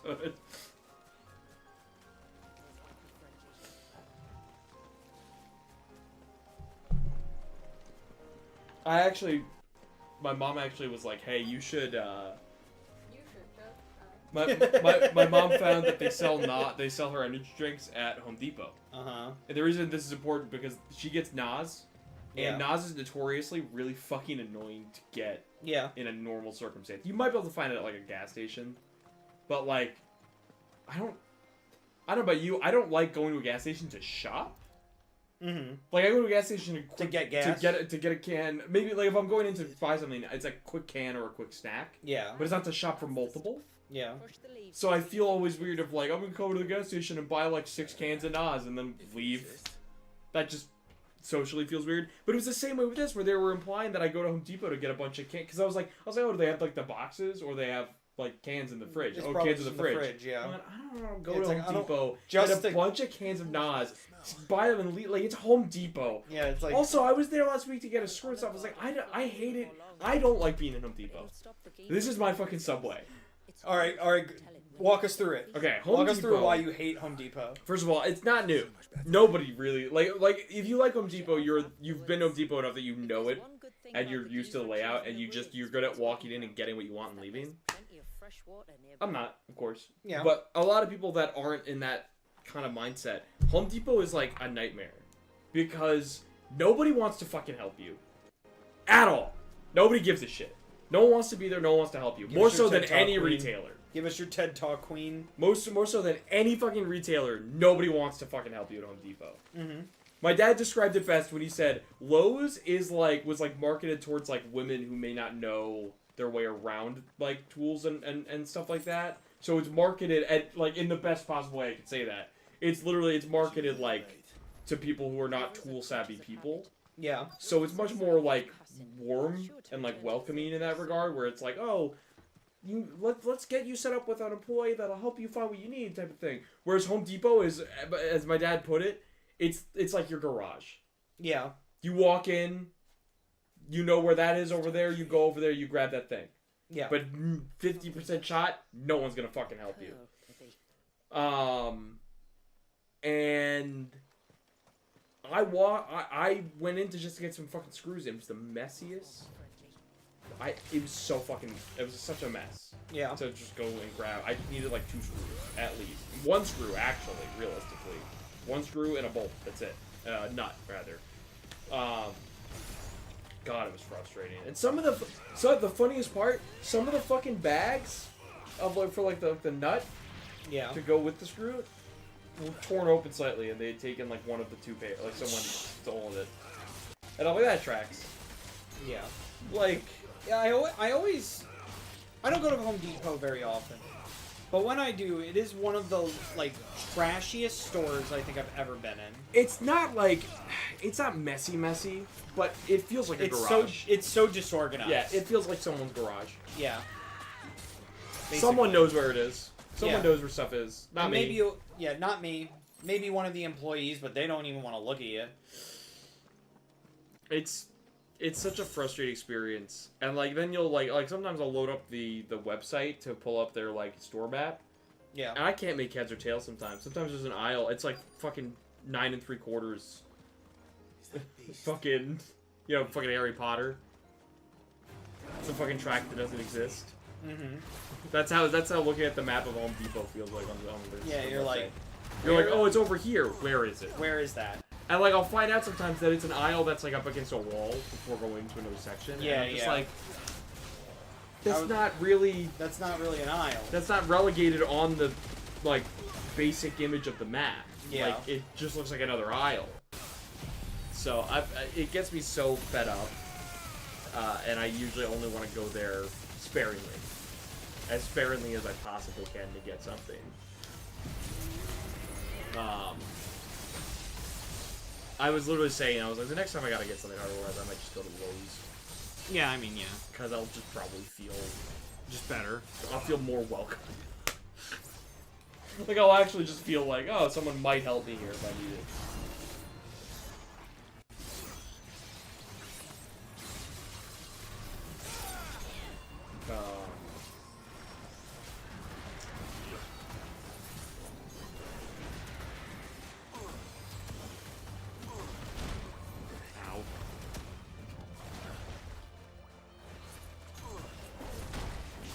Wow, that was the absolute worst time for me to do that. Oh, but before my diatribe on Home Depot, I was talking about my mom's energy drink. So I ended up just being like, I'm gonna order a box of 15 cans off Amazon. Yeah. And my mom was like, oh, hope they don't come broken or something. And I'm like, still probably like I was like the percentage chance of it coming destroyed, or like a can bursted or something, and the rest of them are fine. Just gotta rinse them off so they're not sticky or whatever. Yeah. Like the odds of that happening via an Amazon order versus the constant back and forth of, oh, I'm out of cans, can you go back out and get like a handful of cans just for me to run out in a little bit? Yeah. She doesn't even always finish the cans, by the way. She only like half a can and then move on. I don't know if I'm gonna be able to finish it. And listen, I don't like blame her because like I've not finished an energy drink before. Because sometimes I nurse it for a long time and then it's like later in the night and I'm like, I don't want to drink the rest of this. Not a Givras. The wounds are too clean. You nurse it? Yeah, that's what people... I know, but like it say. just sounds weird. But yeah, so like sometimes I'm drinking Sounds it like all... you're like sucking it out of a teat. Sometimes I'm drinking an energy drink all day, and by the time it gets late enough in the day, it's like I shouldn't finish it Yeah. because I'll be up all night or whatever. So like I get not finishing, I get it, right? But let's air like it's still, you know. And then what's really funny is when I was texting her, yeah, I'm just gonna order off Amazon. She's like, oh, see if it's cheaper via DoorDash. I'm like, it's not. Why would it be? Yeah, I'm like, it's not. Because she assumed I was buying some crazy bulk on Amazon or something, and I'm like, it would still be cheaper. Yeah, honestly. You'd probably get more cans for less money. I do actually, because I think the box we always end up getting at like Walmart is 8 cans, and I was able to get 15 for like $25. And how much is it for the 8 cans? I don't remember off the top of my head. It's honestly probably not far from 20 Yeah. at Walmart. That's still less than like... It's a good That's like value. around... That's like a little bit over $3 a can. Yeah, which is roughly what you get if I bought like 6 cans individually. Yeah. Dude, the worst was when she would have, because we sold them at Best Buy in our fridges, so I would have to get like, I'd have to buy 6 cans in my own store that I work at. Yeah. And like, be like, we up for these? And I look like a fucking junkie trying to get my fix. I'm buying it for somebody else. Which is even worse, 'cause I can't really, like, I said that more than I probably should have for someone who was using his discount. Yeah. Technically. On fucking cans.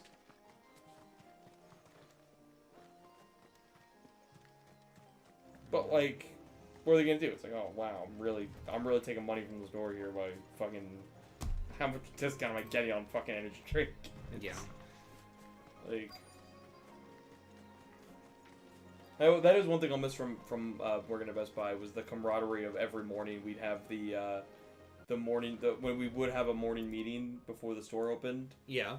The boss would be like, all right, before you guys all go get your energy drinks, because we fucking all would, as soon before the store opens, we'd all be grabbing from the fridge, buying an energy drink at the fucking register every fucking morning.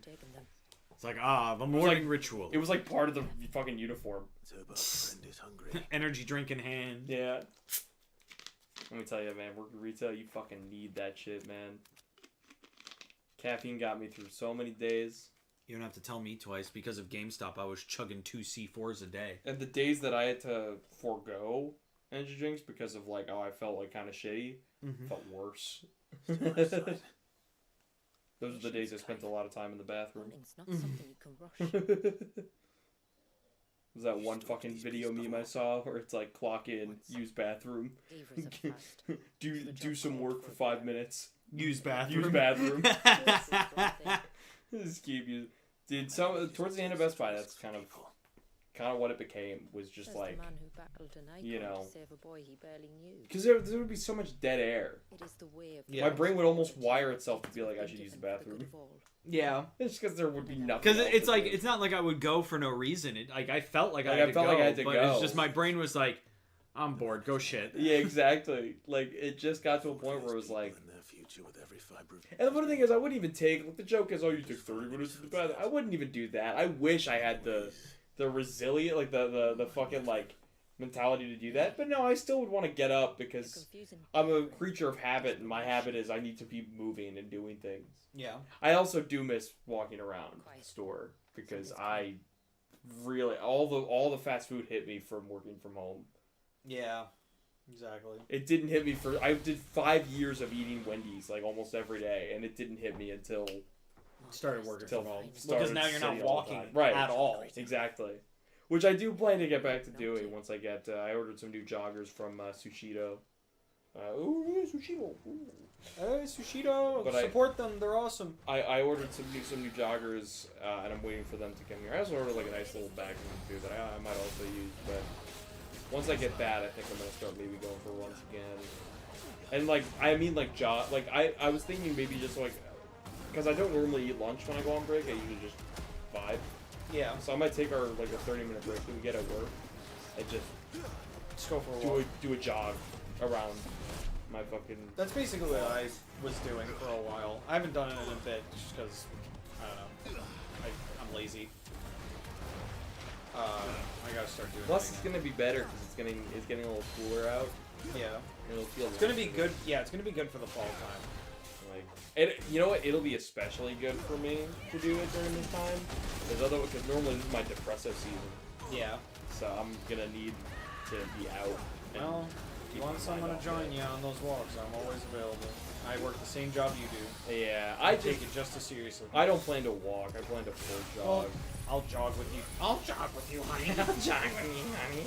You go into the stance like I don't think that's how you jog. Watch me. I think this is why your spine's fucked up. You keep trying to crump it on the fucking. Just me doing a normal jog and you just. Bottles. Stop. Stop. Doesn't that hurt? Yeah. Immensely. It sounds like the old guy doing the spooky dance. It sounds like the old action figures we had as kids that had like awful articulation joints. Yeah. Love those, by the way. Oh yeah. They're so satisfying to click them. I was always a big fan of the Power Ranger toys I had, where you press the belt down and their heads swapped between the helmet and the normal head. I didn't have those toys because I wasn't a Power Rangers kid. I had those for my brothers. Those were not my toys. It was always my brothers, because they were the Mighty Morphin generation. I came in before I'm Turbo.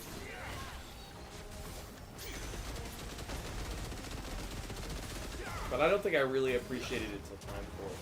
But granted, I watched the Digimon movie on VHS like religiously, and that VHS had a trailer for Time Force, but used the opening to Time Force. So every time I'd be like, "Oh, it's Digimon," all I could hear was Time Force, Time Force, Power Rangers.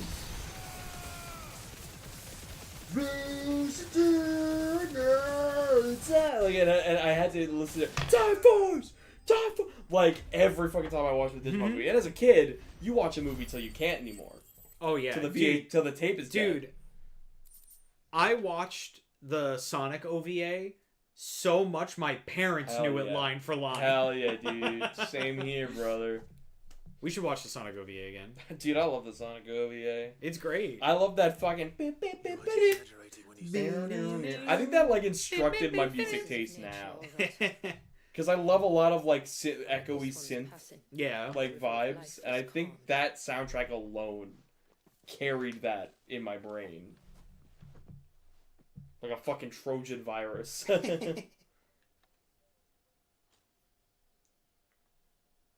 roaring torrent, son of storms, may your spirit run free in the open ocean. I watch E.T. specifically to get over being afraid of E.T. Because I remember I was really... My grandma used to talk about it all the time. She'd be like, yeah, because I made her sit down with me and watch E.T. on repeat. Yeah. Because I was trying to get over it. And it's like, it's stories like that where my parents like, you were so smart as a kid. You, like... Okay. But, like, I'll give them some of it a little bit because, like, I actively said it was to get over the fear. Yeah. It's like, I had, like, a weird sense of, like...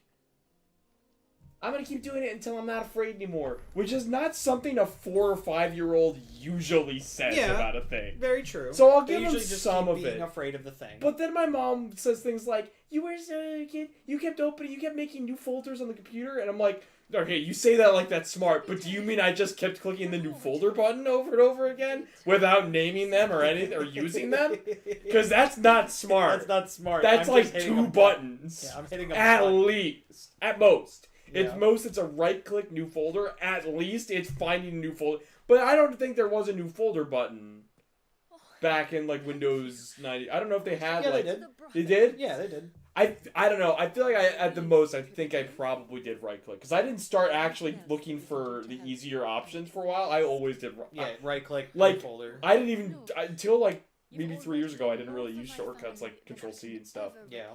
Like, I mostly use, actually that's not true. I probably used Control C and D at Best Buy when I was on phones.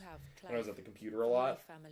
But like, before that, I was always right clicking. So I probably, but it's always funny because she says that all the time, and I'm just like, just making a folder isn't that smart. I'm less grateful to you. You're acting like I'm doing quantum physics. Yeah. Like, I hope I did more on the computer. Just made folders all the time. Didn't do anything else. Never put anything in them. There's so many folders. It's actually kind of annoying, actually. Folders and folders and folders and folders. There's more folders on the inside than there is on the outside. But then my mom now loves to tote the high school story of me making up a Japanese song. That's just funny. Which, you gotta pat yourself on the back. That's not me as a kid. That's probably closer to me now than me as a kid. Yeah. And I still love that shit. I love that story. I played that substitute teacher like a fucking fiddle. Oh, I'll make the English translation later. Alright. Never? No, I did. But I could just make it up at that point. Yeah. He wasn't gonna learn Japanese to grade me. You think about it, it was kind of a crazy project assignment, because, like, how much is he gonna fucking... Like, look into it. Like, look into it. We can do to help. Well. Very funny. I love that story so much. Thank you. Truly. Yeah, I can't believe I graduated. I can. Every now and then when I think back and I go, did I do any homework? No. I didn't. I did, like, no homework. It was all tests. And I kept getting the thing on my fucking report. Hey, congratulations, you made honor roll. And I went, thanks. Okay. Do you want to do honors classes? Nope. That was the thing, right? I would say that people would be like, oh my god. I hope you got the achievement, the end can wait. Free me! Free me! This should be the last one because it's just her. Yeah. It has to be him. So, but yeah, I would say that to people even back then, and they'd be like, oh, but you could do college. I'm like, I don't care. I want easy. If I'm good enough to make honor roll, then I must be. The average classes are fucking cake. Yeah. I mean, yeah, they were. Yeah. The only thing you had to do was, like, not be a rip-roaring lunatic. People thought that I was fucking stupid for it, and I went, no, and fucking jokes on them, I dropped out of college. Sure did. Didn't even affect me. Fuck them.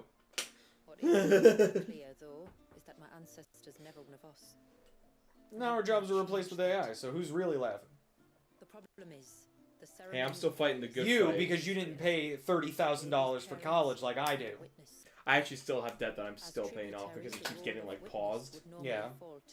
Like, whenever I say that to people, are like, really? You only went for, like, a year? It's like, yeah, but it keeps getting fucking paused. It keeps getting paused because, like, they paused it during the pandemic. Well, they paused it during the pandemic. I paused it myself manually because of, like, being unemployed throughout multiple years. Like, there's so many little things that over years are paused. And, like, when you pause it manually, you still accrue... Yeah. How long were you unemployed from Best Buy? It was like a year and a half? Or was it longer? It wasn't even a year. Oh, really? No, actually... It was... Yeah, because I started working at our current job last April. Yeah. Who will take on the father's role? And... I have a younger brother. He should be making ready for we didn't do whether he is or not. SGMR last year. Let me introduce you. We did Dog Water last year, right? We did Dog Water last year. Right, we did Dog Water last year. SGMR was the previous year. Right, SGMR was the year that I left Best Buy. Will you wait for us last there? SGMR. Because I remember because I was still buying like my new Stream Deck and stuff for SGMR. So yeah, it was 2023 left Best Buy. So yeah, about it was actually pretty much just a year. Yeah. Because I left Best Buy in April pretty much. And then I got my job with for some reason it felt longer. So it wasn't really that bad overall. I was out of money by the time Well, I got the new job. But Oh yeah, I remember that. Clive, yeah, my brother. but it's fine. It worked out. Shout out to Jordan. Shout out to Jordan for getting both of us jobs. Oh, it's him. What is he doing here? You're in the wrong DLC. Get out of here. Get out of You're here. gonna steal the baby? Don't steal the baby. You two know each other. Wait, friends and I cross paths with Brother he's Mohammed her crystals. brother? Yeah, don't you see the resemblance with the white hair and the eyes? Yeah, I do. Was it? It's almost like 3, 4. Who's counting? it's almost like they were making the DLCs at the same time. No. And fucking No fucking way. To help young Walyas. oh, and he's got the same accent. Sure that the little rascal Yeah. is in safe hands. I mean, having seen you in action back at the tower, I know exactly. Yeah, what I that always capable love of. hearing. So the I love mercenary hearing you stories met of in like Sage me Spire, doing that was shit when I was a Clive. kid. My mom also He's talks about when if I didn't want to be at a place, I'd just fall asleep. Story from the one you told me. And a far It's like less fast real traveling, but I was real. I was really good at the doctor because I didn't fall asleep with the doctor when like shots and stuff would happen. I would stone face. I would lock in. I was a baby, and they would be coming in with the shots. And It's time for your shot. the Mike Wazowski Soli face. What does this ceremony involve exactly? But then church, I would just fall asleep. Oh, yeah. But like not because of church, because I just didn't want to be there. And anoint the child's head Yeah. with holy water. From a young age, Nothing too onerous. wasn't with it. Crazy, crazy. Well, it's because, like, this is gonna sound so funny out of context. Yeah. As a child, church is such a burden. It is. Well, and also, like, before we have any concept, like, we're kind of thrust into it as kids without any sense of our own ideology because we don't understand any of it yet anyway. Yeah. No kid is like that age being brought to church thinking, what is up there? What did make us?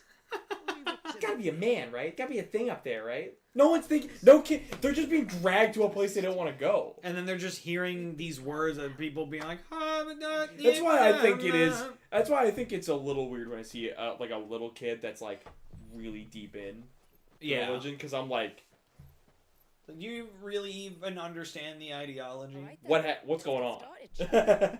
Because I'm like, because at that point there's extra. That's when you have like the hyper religious like families at home. Yeah. Where it's like church never ends, which is a nightmare to me. Church never ends, dude. That's where some of that, because they might as well be reading the fucking hymns and shit at home. Yeah. I was so happy when my parents went, do you just want to not do religion anymore? I went, yeah, that's an option. Sick. Yeah, I had that same moment. Because they like for years it's just not an option. Yeah.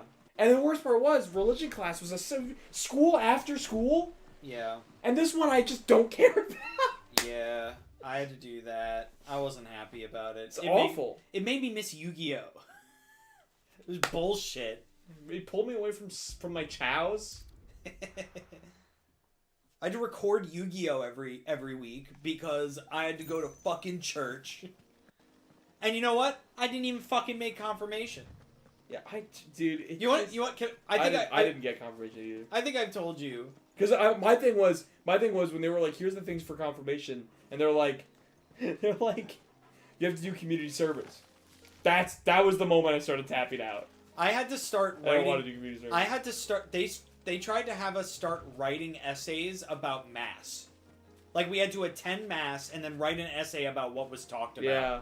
And I'm like, I got enough fucking homework to do. I'm not doing this shit. I was tapping out at the community service, and it's funny because I say that and you're like, you didn't want to help. No, I'm socially awkward, especially back then.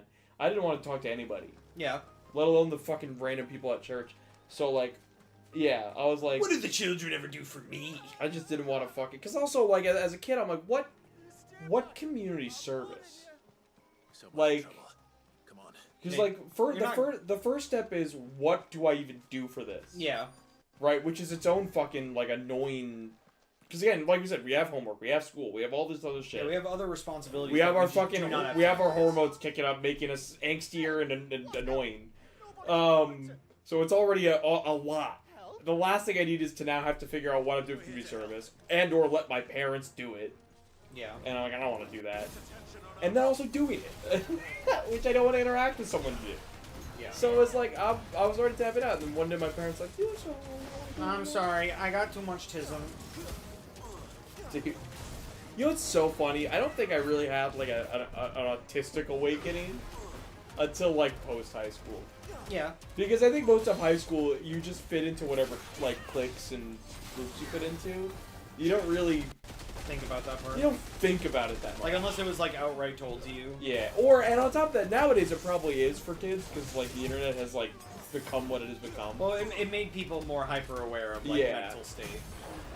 So like back then, I didn't think about it until like way after when we were in our own bubble and I started feeling more weird than our group. Yeah. And I'm like, I think that was like when our friend Kelly went, "Is Peter autistic?"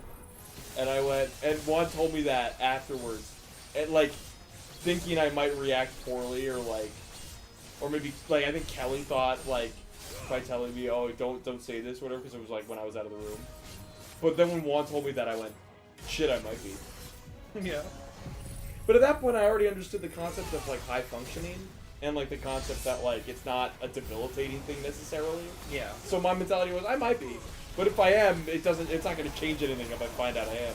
There are some people that they find out they're autistic and they, like, melt down. Yeah. And I'm like, I get the concept of finding out something about yourself that makes, like, everything click. But I've accepted that might already be the case, so if I find it out, it's not going to make things suddenly click. I already kind of figured. I already kind of knew. If anything, it'll be kind of a waste of money to get, like, diagnosed properly. Yeah. Because, like... It's only if it becomes debilitating. Right, exactly. Like, what'll it do for me? ADHD, that's different. If I can get diagnosed with that, I can get medication. That might help me. Well, they have a lot of overlap, so... They do. You're right. But so the same problems that you would have being autistic would be the same problems that you get being ADHD. Yeah, but I feel like there's some wiggle room. There's a Venn diagram. There's parts where they meet in the middle. No, I'm Iron Man. Neurodivergence is a spectrum. Sorry. No, it is. Well, what are you fucking? We're talking the same basic points, and that there's. No, I'm right. I don't know. This is the fucking. I'm gonna trigger you now. This is the same argument with the fucking like warm bullshit. What did you say? This is the same like warm color argument bullshit. Oh yeah, I forgot about that. What was that during Kingdom Hearts? Yeah, one of the Kingdom Hearts games. I think it was Dream Drop. It's when we're talking the same basic points, but we're talking in the tone of an argument, and it's just like we're not doing anything. There's no end to this if we do this, because we're not trying to do anything. Yeah. This is just an angry conversation. And I love every second of it. I feel like we're Drake and Josh, but we swap roles. Oh yeah? Yeah. I feel like I feel like one of us swaps to Josh every now and then and gets angrier than the other. Yeah. While the other one sits back and it's like, rage baited. But then when Steve's here, he's just Josh. The whole time. We rage bait him. It's Crazy Steve. No. No. I feel like Crazy Steve is more attributed to like Phil. Is anyone hurt? Because Phil will come out with some crap. I've said it when he's on Digimon. Yeah. I love that Phil's like, oh, you know this thing, and then he says something that makes absolutely no fucking sense. And I'm like, what are you talking about? I think Phil. Fetch incense for the If we're talking like Drake and Josh, the cast of Drake and Josh. Yeah. Phil runs a gamut between Gavin. You mean to tell me you Okay. And Crazy Steve, like yeah, because he gets like the enthusiasm, but most of what he says is out of left field the way that Gavin would say. That's true. Because Crazy Steve is out of left field, but it's just and he nonsense. would want to fuck your mom. It's very true. I forgot that bit with Gavin. Yeah, that he It's wanted to like very fuck their funny. mom. I would too. She's hot. Back to the village Hell before yeah. you get yourselves into any more trouble. No, I think when we're filming during the day and not streaming at night, and I'm coming in caffeine loaded. I can be crazy Steve still a little bit. Yeah. Around the ear when we get back. That's where we get shit like lettuce. Yeah, lettuce. That was nothing. That was nothing. Right then. Let's collect this water, shall we? We're collecting water. It's one of the reasons that, like, I like that we stream because they're always very chill. Yeah. And we get through the longer games and it's nice. But at the same time, the part of me that I miss from old GCN is still able to come out when we do the record, like the filming stuff. Like I had that we edit later. Like that's so much. That's a nice little relief to try to be, because we're getting in our 30s. And if I don't let myself be a little like silly guy, I'm gonna feel all the shit more. Yeah. Like we're still young in the grand scheme.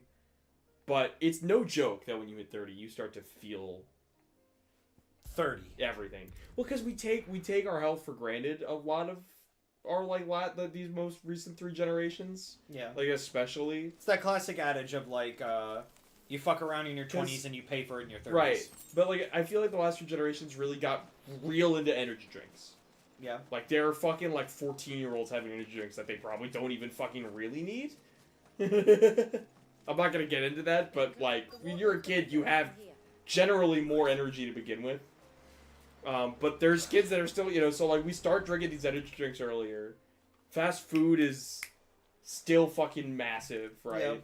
Yep. And that's before we get into galaxy gas and shit like that. Like, trends that are just killing kids. What is galaxy gas? It's literally, like, I think it's, like, nitrous oxide. Water of the river represents life.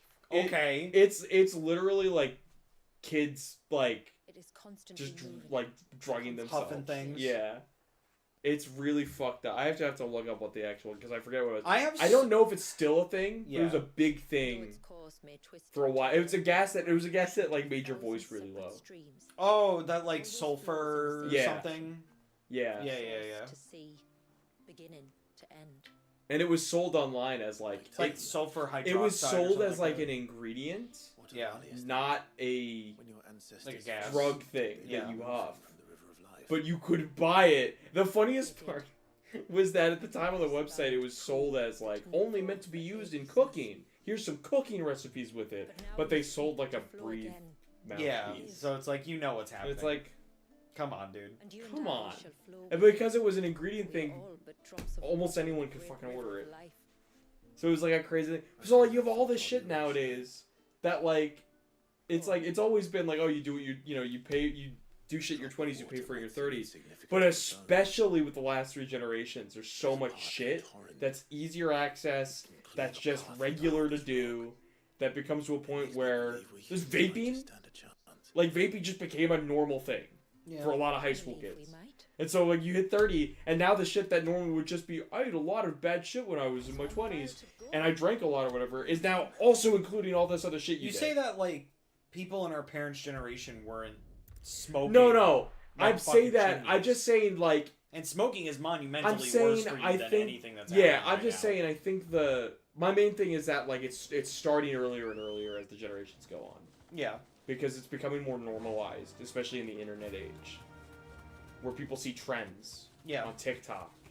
Dudes, like, it's getting younger and younger. Yeah. Well, that and also just the lack of regulation and a lot of, like, food and drug stuff is kind of becoming a bit much. There's always been those things, but it's just the morbid of it, the morbid nature of it is that it's just getting earlier and earlier in kids' lives. Yeah. The further it goes, and it's like, man, like, it's gonna hit you at some point, yeah. And that's so, like, yeah, for us, like, it's especially like, I get to give you the benefit. Yeah, I do agree, because we literally were like a McDonald's generation. Yeah, 100%. Where like a lot of people in our generation really did just grow up eating because when McDonald's. we get, especially like the 90s when we were born, that was like the heyday of all, that was like the prime of all of these fast food places. It was like, hey kids, whoa, like, you can come here, actively targeting kids. Like, hey kids, come here. You get to like play in the play place. Yeah. if you get a Happy Meal, you get a toy. Yeah, exactly. Like, it was like, we were literally like, and that was before iPads started fucking sucking kids into, like, brainless media. Like, it's insane when you, like, track it, because it's like, okay, yeah, there was a lot of drug problems with our parents' generation and shit. Yeah. But we have this other facet in our generations that is now also escalating. Yeah. And I almost feel like, especially with vaping being a thing, we're circling back to our parents' generations. You know? Yeah, it depends on the thing, though, because as much as vaping is bad, still not as bad as smoking. No, but I'm saying we're going to get back to smoking being the thing. You think so? I think it's going to loop back on itself. That'd be interesting, because, like, smoking has gone down significantly. I know, but I think, but the problem is that it isn't gone in teens. People who vape, first of all, there are kids that vape with nicotine. Yeah. And it's only kind of tangential at that point, because it takes just someone offering you a cigarette at that point. Yeah, they'd be like, alright, I got it, might as well. You know? Like, thankfully we're past the point, more or less, of cigarettes are cool to smoke it because you're with the cool kids. Speaking of that, did I tell you about the shit with, John? Like, the person we used to work with? No. At, like, on GCN? Yeah. His last name is on Selekia. Yeah. So at one point, our buddy Sean was having a barbecue, and John comes by, and I haven't seen him in a while because he was off filming something for Troma. Sure. And I'm like, oh, well, how did the filming go? And he goes, oh, well, I took up smoking. So, and he's like smoking as he's there, and he just keeps smoking the cigarettes. Yeah. I'm like, after that, I was like, oh my god, I'm like really concerned. Like, he was smoking that like a chimney. Yeah. And everybody else was concerned too. Come to find out, the next barbecue that I see John at, he goes, yeah, those were fake cigarettes. And I'm like, you're fucking kidding. Yeah. And he's like, no, they were like chocolate flavored cigarettes. Like they're prop cigarettes that I just took home. And I'm like, I was so fucking worried about you, you piece of shit. How dare you do this to me? I do miss our candy cigarette, like the chalk. Oh yeah, chalk candy cigarettes. I miss those. Those are good. But yeah, no, I smoking those around the elementary school. thankfully we're past the after school special era of like smoke with the cool kids. Like they're still vaping, but thankfully teens aren't trying to push cigarettes on each other as much. Especially now that, like, weed became more prevalent. What's mad funny, though, maybe I just wasn't in those circles, but, like, we knew a bunch of people that, like, smoked pot in high school. Yeah. None of them were really pushy about it. No. None of them even, really like, were. with drinking, too. Well, weed wasn't that bad. I never really interacted with anyone that drank in high school. Yeah. I knew a couple people. But, like, no one was ever like, come on, man. I definitely knew people that probably did, but I never talked to them about drinking. Yeah. I mean, that never come out. Weed probably did. Drinking never did. Yeah. Like, we knew a bunch of potheads in high school. But the most that you would get was... The most that you would get is, like... Yeah. Nah, man. No, okay. Good, yeah. And, we have the holy water. Like, as long as you weren't an asshole about it. And I didn't really know anybody that smoked cigarettes back in high school. I knew nobody. Yeah. I mean, like, and I didn't have the nature of it anyway because my mom smoked back then. Yeah. I probably secondhand smoked so much growing up. Because I would go into the garage to talk to her while she was smoking. So. I don't know the words. And if it would have done damage to you, it would have done it. I would have already, yeah. No, regardless, yeah, I'm glad that we're a little past that point. Although, let me tell you, if you're in high school and there's a teen going like, come vape with us, it's cool. It's not cool, it's unsafe for you, because it is unsafe. Not as much as cigarettes, but it is unsafe. Yeah.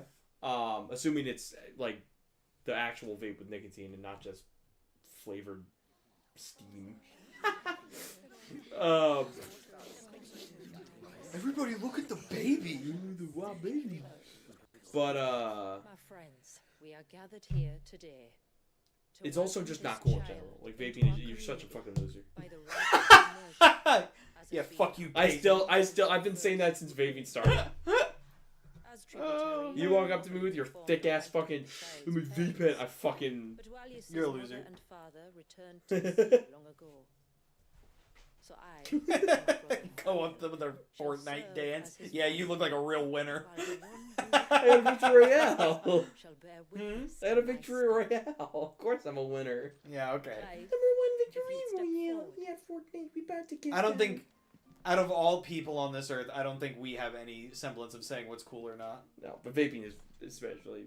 But vaping is fucking yucky. That's a. You look like a. That's a fucking GCN a what? A dork. Oh, that's not what I heard. I thought you look like a fucking whore.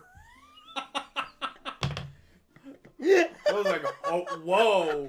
Oh, man, those are honest working people. Like the rain that falls on the mountains. No, the only people that I ever really knew that got rid of the vaping at one point was like hipsters. Like there was a whole era where the hipsters were the vapors. Yeah. And then it came more mainstream. But like, when you see a hipster and you see the vape, they're connected. And ever since then, I've been like, that's just not a. That's. And they're so big. Like there's smaller ones now. They're like smaller little vape pens. But for a while, they were just these big ass fucking things. And I'm just like, at least cigarettes were small. Like. It was so funny to me. Like thinking about like things we were brought up with, right?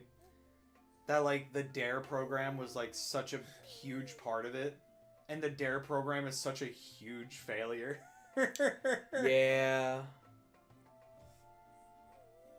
But the whole war on drugs was like misplaced. Oh yeah. Because most of it was marijuana, which is not a problematic drug.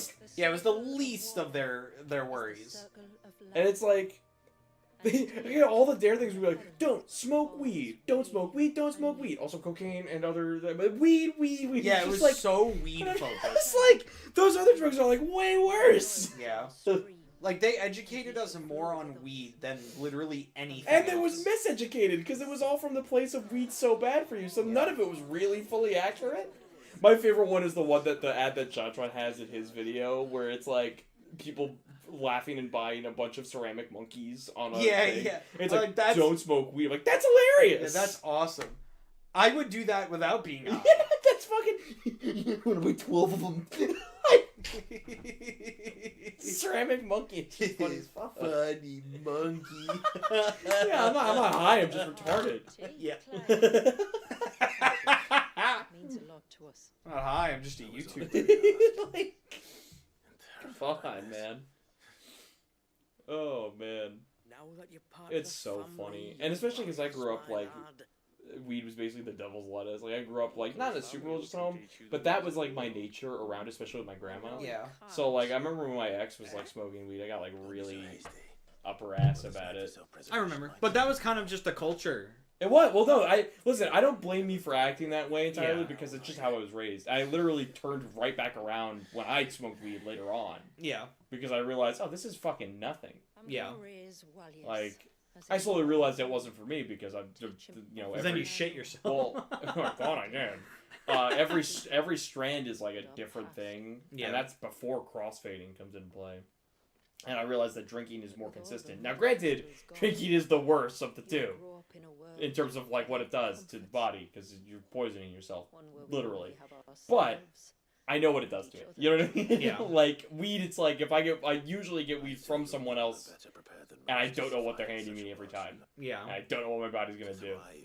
So after 3 different experiences, I went, I don't like that. I don't like the different experiences. So you could say, oh, this is, you get your own dog. Nah. That's too much research. I know I like whiskey. I'm gonna buy whiskey. Come to that. You can buy your whiskey, I'll buy my vodka. Yeah. Or We'll wine. mix them. So long as we can save Like a fucking Dr. Fizz and Drake and Josh. Oh yeah. Oh yeah. It's awful. I feel like whiskey and vodka would be an awful combination. Long Island iced tea. Is that what that is? Well, it's not all of that. There's other things. That's what I was gonna say. I mean, But just it's in that. there. Yeah, Just that. Well, it depends on the. It depends. Because vodka is a very base drink, and you pour anything in with vodka, the vodka's gone. That's true. Aside from maybe the burn, if you have enough of it. We should be on our way. The only reason why vodka usually isn't great by itself most of the time is because since it's such a base drink, it's very close to rubbing alcohol at the right percentage. some of the worst vodka I've ever had just tastes like rubbing alcohol. It's like the free one we got at the fucking JBBQ place that we go to, where it's like, oh, it's your birthday, here's shots, and we're like, oh, word.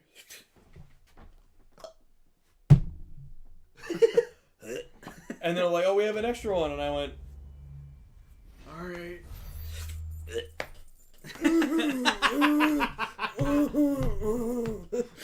Oh, that's when you know it's really hitting, when you're letting the I did that so many times at our fucking like drinking parties. Yeah, we were all hanging out. Like you'd be like, oh, we're gonna do UV blue, and like, listen, it tastes good, but it's still vodka, so it's still burned. Yeah, and the burn is what I didn't like, so I would still go after like every shot. Yeah. It's why I'm so impressed now that I can take shots the way that I can of like almost anything. Yeah, funnel shots. It's like I can't believe when I can get a clean shot now. I'm like, the fuck happened?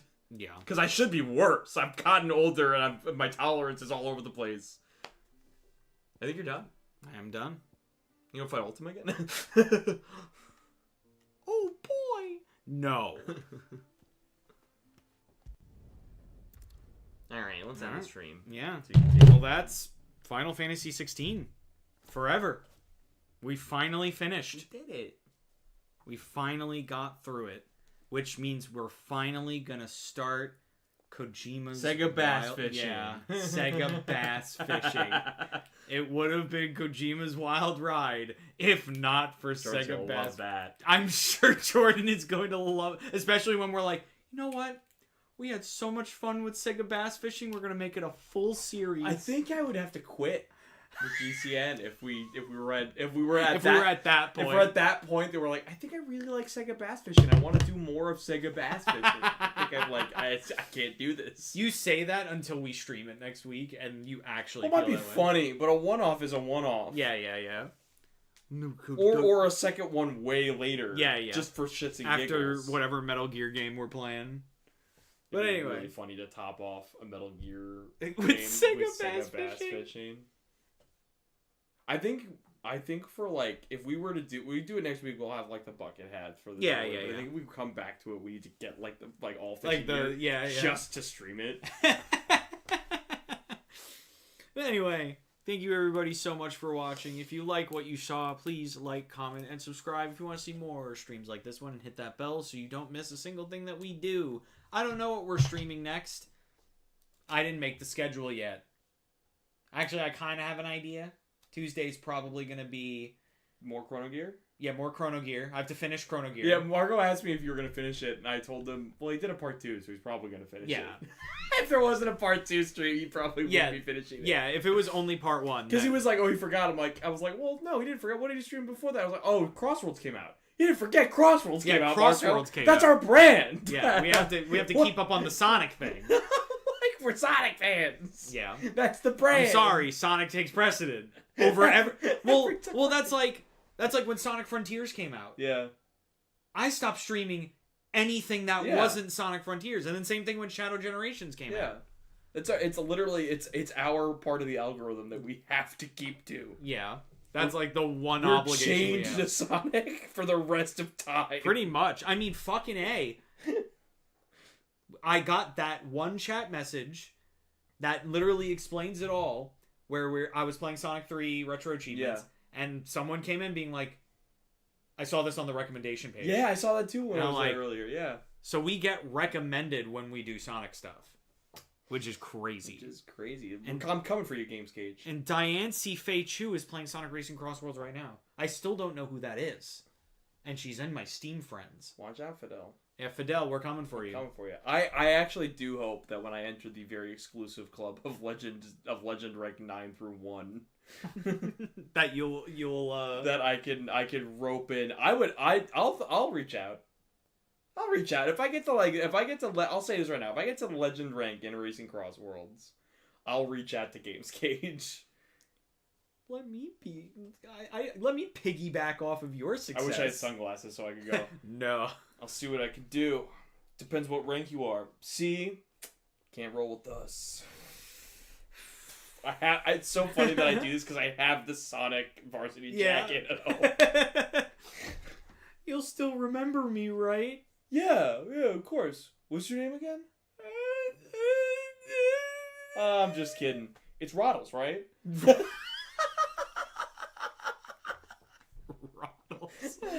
It's Roddle, right? Isn't that like what Schnitzel says? Roddle. Hey, you're in that Chowder show, yeah? Yeah, I'm in Chowder. I played. Yeah, I'm in Chowder. I played the fart. Oh man. Anyway, if you want to support the channel, we should collab with MEG. I guess if I want to get my dick wet. Do a fucking outro. If you want to support the channel at this point, I guess, you can go to the description below, do a Discord server. We got our fucking, I don't know, our merch store, our donation link. Is Peter Blair witching? I just the rest of them. Anyway, I'm Bottles. He's Blair witching. He has an Instagram. Yeah, you can find my Twitter, Instagram is Days for Days. I post my art from time to time. Bye. Oh, my Ko-fi! You can go to my Ko-fi to buy my prints and read about a Rouge and Bat. Bye. Bye.